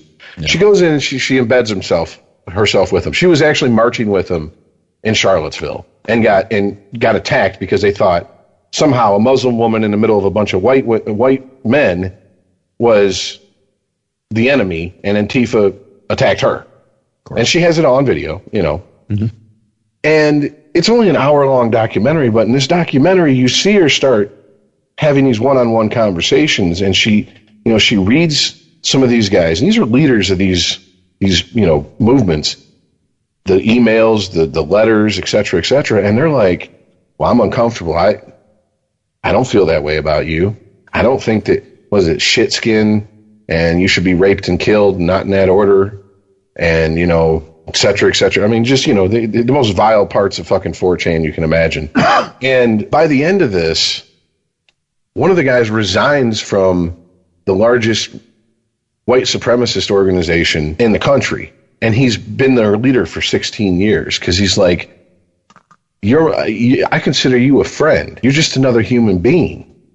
And it was so, once I got to know you on a one-on-one basis as a human being, it was so at odds with everything I had thought, because I'd never known many Muslims outside of what the television presents in the 3-head shot. We're going to get a Christian, a Muslim, and a mediator, and we're going to let them yell at each other for 5 minutes, and we're going to cut to a commercial, and nothing's solved at the end of it, and everybody's even more pissed off than they were at the beginning. And it goes right to what I have said for years on this show. It's damn near impossible to demonize someone once you humanize them to yourself and yourself to them. Right. Well, yes, but don't discount the human power of compartmentalization. But once again, there's one of the good ones. Well, the dehumanization is the compartmentalization, though. You see what I mean? It's really hard if that's the process of it. Yeah. And it was one of the guys. It very much was. You could see over her time spent with him, all these compartments where he was compartmentalizing things, just breaking down, and him going, "Wait a minute, this doesn't jibe with what I've either been taught to or I've been so angry about. Doesn't jive with the reality that I'm experiencing right now." Mm-hmm. This isn't someone who wants to take my land from me, who wants to kill me and kill my children, and et cetera, et cetera. This is someone whose family risked everything to. Now, granted, she didn't come to America; she went over to Europe, but came to the UK, started with nothing to provide a better life for this woman, their child. The same thing he's trying to do. Right. And one of them actually had a very introspective moment where he said most of this comes from fear of losing control, fear of not being on top. And the truth is, when we're not trying, she told him, she goes, "I don't want a white society. I don't want a Muslim, a Christian, a black, an Asian society. I want a society where we all build things, and there's a spot for all of us. And there's plenty of room on this planet for everybody. There's plenty of shit if we stop fighting over nonsense." And I'm just sitting here like, this is exactly what the fuck I've been trying to tell people, because I've worked with people who work with Rye, my co-host on the other podcast. And when when I meet them and they come in, I have to train them. And, they're trying to feel me out. You get to, the little, it's like, begin first round of a fight. You never fought before. You just feel out of spots and, I'm not really cool with fags. Well, then you probably don't want to work here. Why? Because half people here are gay or part of the LGBT community, and they're my friends. Well, how could you be friends? You? And I'm like, thanks. Yes, I look like a walking hate crime. I understand that. But no, I have no problem. They're my friends. No one's held me down and shoved dick in me. No one's made me join the Pink Mafia. Yet, Rich. That's what they'll tell you. That's what I was thinking. That's what I was thinking, actually. Sorry. And then what happens most of the time, there's 2 instances I can think of that those two people did not relent. But the rest of them, you work in a very close environment. It's a high-stress environment. But when you have downtime, you end up sitting around talking because there's no one else to talk to. And lo and behold, the thing that Rye hears the most is, "Wow, you're nothing like I thought a gay guy like you would be." And he goes, "What, are we all the same?" Does he get you're one of the good ones? Well, no. He gets. I mean, Aaron has met his boyfriend. Apparently, his boyfriend's voice comes off a little bit more gay on the podcast than it does in person. At least to me, I don't know. But they're like, "Oh, you're just normal guys." His boyfriend's a mechanic. He works on cars all day. He looks like a grease monkey. Yeah. And that's not a gay stereotype. You've hit on something that I think is incredibly important, and I don't think it has to be taken to the extreme, or I guess using the only example of like Christians, Muslims, gay people, and straight people. I mean, we have a problem where just ideologically, with this split and this chasm in between the left and the right in this country, where people demonize each other, and there really is very little interaction on a human level, on just a basic respectful exchange of ideas, information, and opinion. that it has the same effect. That's kind of, I'm sure I got into this at some point in the last couple of months, but that's one of the things that happens when I take off traveling. I come back less cynical because I've gotten out hitchhiking around the U.S., particularly where I can sit down and look people in the face and have a one-to-one conversation. It has this effect of humanizing people, where you understand that, okay, yeah, there are a lot of stupid people out there. There are a lot of fucking smart people too. There are a lot of people that really just want to do the right thing, that really do want to solve problems. And you don't hear from those guys. And if you go to Latin America, it humanizes the immigrant problem. They're not just people, these abstract images in your head or these sort of, Polaroid images of MS-13 trying to cross the border. You see people that are struggling. You see people who live in poverty and then have to take the money from relatives in the United States to buy bread. That humanizing thing it's a really huge thing. It's the antidote to tribalism. To identity tribalism, because you see people for who they are, who they really are, and it takes that compartmentalization that Aaron was talking about, and it shatters it on the ground. Now you can go back there, you can come back to your cave, and you can start thinking of people, and you can forget all that, and I do. The more time I spend on the internet, exposed to ignorant comments and people who are willfully stupid, I do forget that. All those experiences, but it's an important thing to remember. I think you see that, and I just wish more people would do it, or at least keep it in mind or try it. Well, I mean, and to bring it back to the original point of this, the whole white death and somehow white people aren't reproducing quick enough to keep our foothold. This is a podcast of four gentlemen in later middle age or fast approaching later middle age, whatever, however you want to look at it. And two of us haven't had kids. Doubt that you two are going to have them anytime soon. No. To be brutally honest, my daughter was not planned. And Aaron, you looking to pop out any more tax breaks before you die? I look at anything over 2 kids as a crime against humans. See, there we go. So, I mean, you fit really well in Norway. And if my sister hears this, I love you. But I mean, is your sister married? Oh yeah. No, never mind. My guess is more than 2 children. It took a creepy turn for a second. Okay. I'm trying to get to know my podcast buddies a little better. Fuck you guys. I was waiting for, is your sister's name? Yeah. Say it. You want it? No. Yeah, there you go. But no, seriously. I mean, so obviously, if this was something that the 4 of us were, oh my God, so concerned with, we'd be dropping kids like Cromartie Jr. out there. We'd have like 12 kids by 11 different women. You got a reality show out of it. I guess. But I mean, that's my point. This is not something I worry about. I mean, we'd have to be making like NFL money. Yeah. Well, the reality of it is, yes, in this country, there is a very small window to where someone who comes from absolutely nothing can work their way high up enough into the cogs of the machine to have some control over what happens to the quote-unquote plebes in everyday life. It's not a huge window, but it can happen.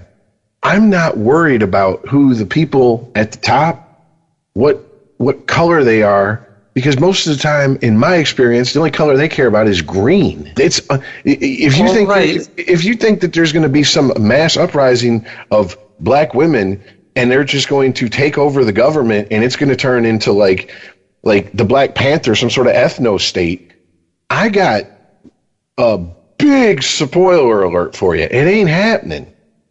The powers that be won't let that happen because then the money dries up.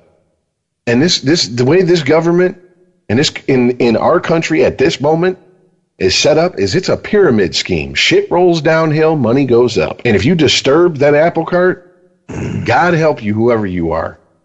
I don't care how low on or high on the oppression totem pole you are. I mean, that's just the reality of it. So once again, this is window dressing and art and fodder for internet arguments. The reality is, if the middle class shrinks and you have a ruling class and a ruled class who's barely above the poverty rate. What's the best way to keep them from focusing on the fact that they're being fucked out of their entire life? Keep them fighting with each other. That's where this shit comes in. I mean, I guess it's an interesting footnote. Hey, white people aren't fucking and producing kids as much. Does that mean white chicks are more open to anal and swallowing? I don't know.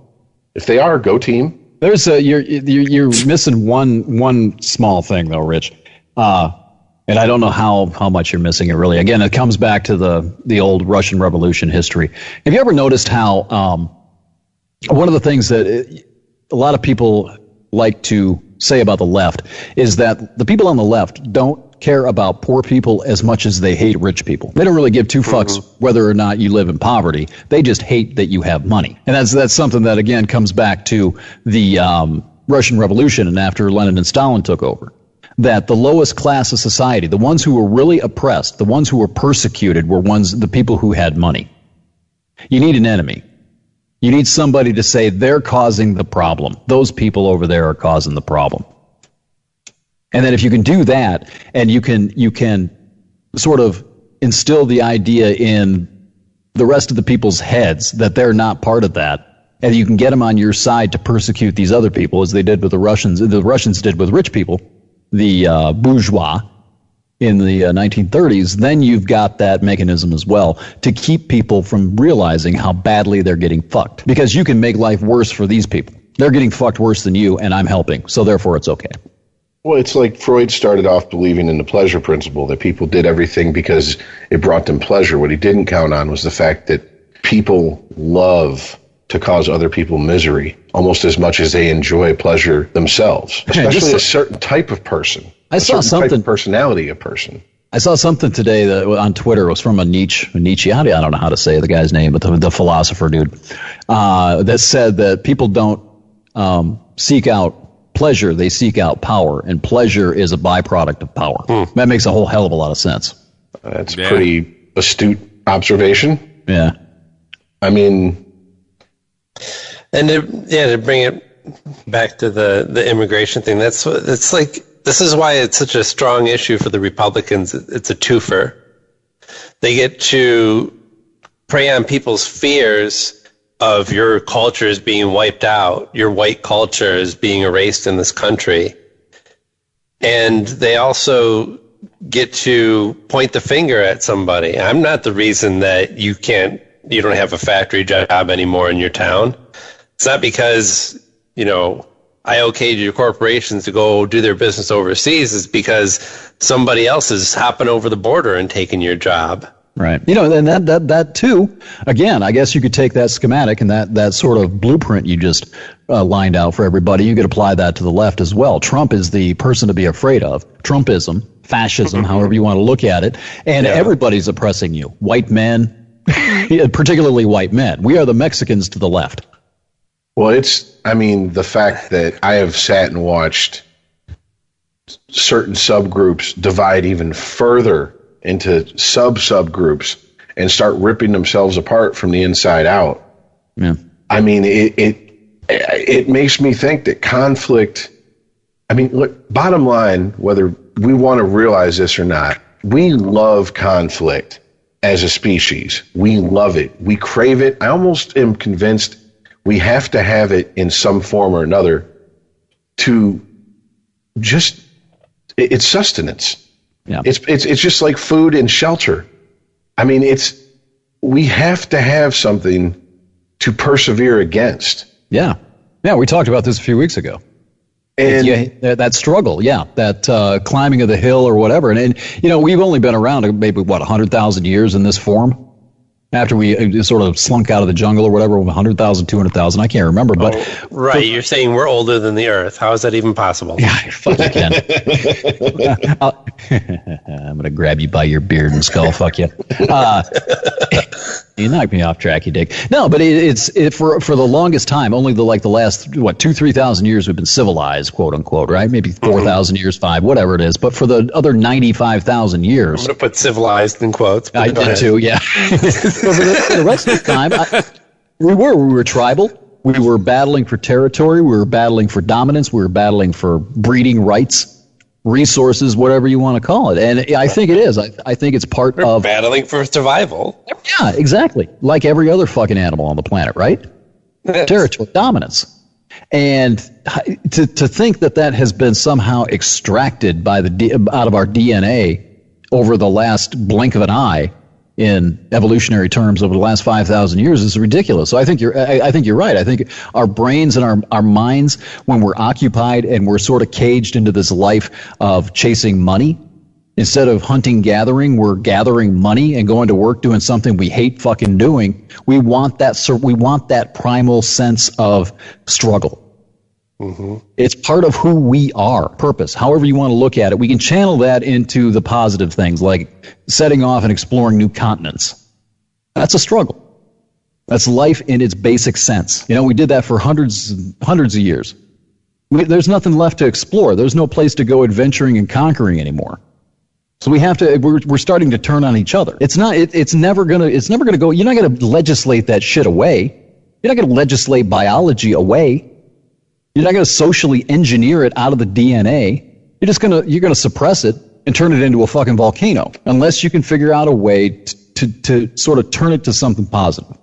Well, we have just stop and think about this. We have such a pathological need to create conflict and to have an enemy that we have taken one of the most pleasurable things we could do as a species, fuck, and turned it into an adversarial exchange. It's a power play. I mean, it blows my mind, and I'm just like, wow, like that's how fucked we are. Like, and just shooting ourselves in the foot. And I believe that people understand that. A person on individual levels understand all this, but it gets lost in this white noise that we just bathe ourselves in. Yeah, because you can do that because you can put people in a doctrinal position of privilege.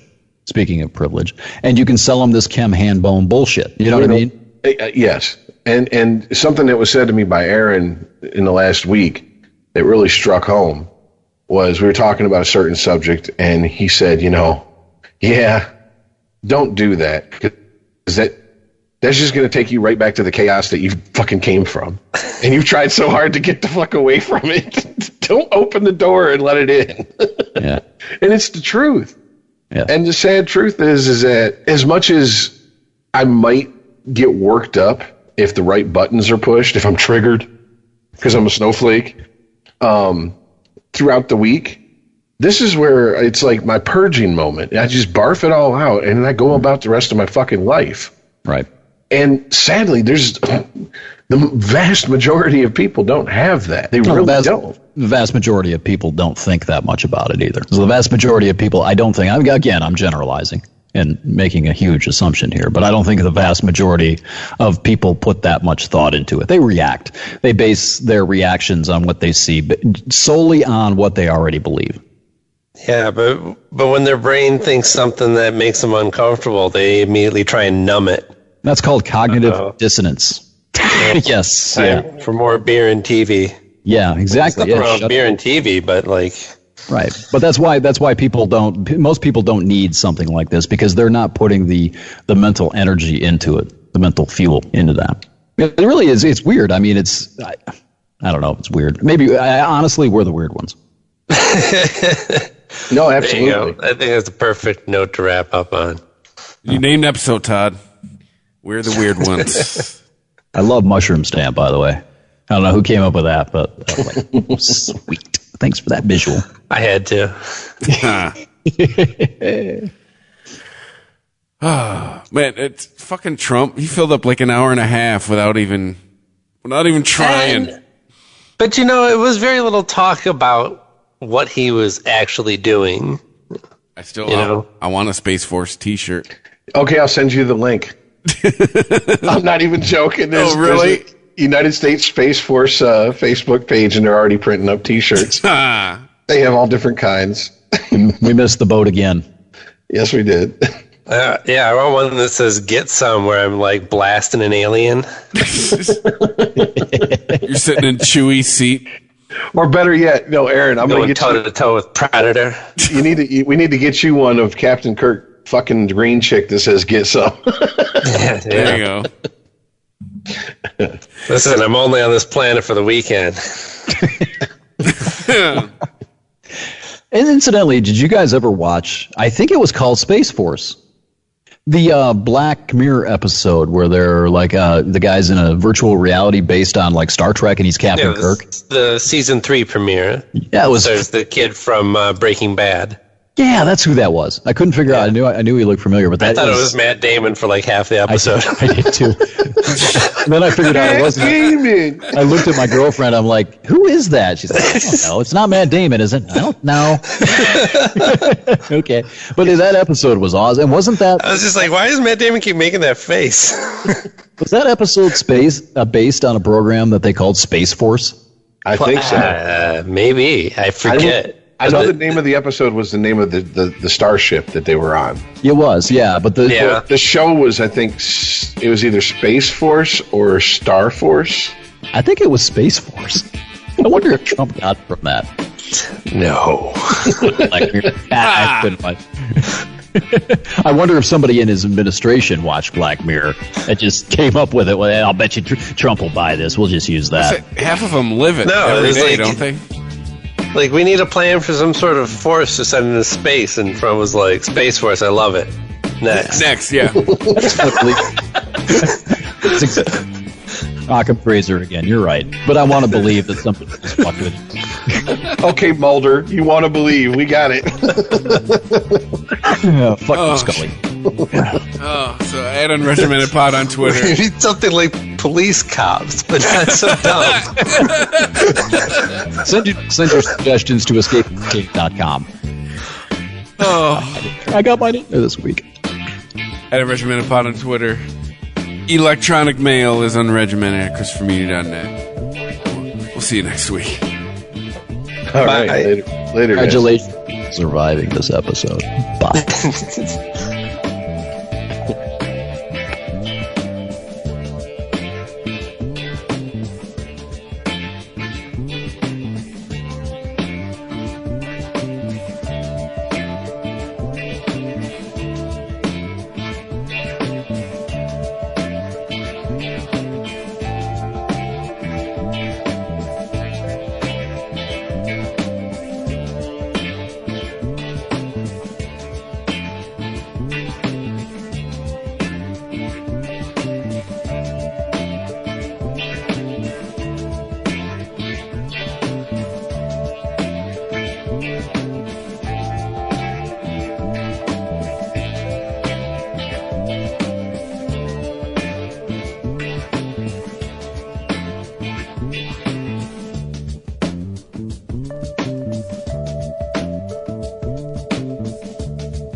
If you like this show, please tell a friend. Please follow us on Twitter and like and share us on Facebook by searching for Christopher Media. You can subscribe to all ChristopherMedia.net shows for free on ChristopherMedia.net.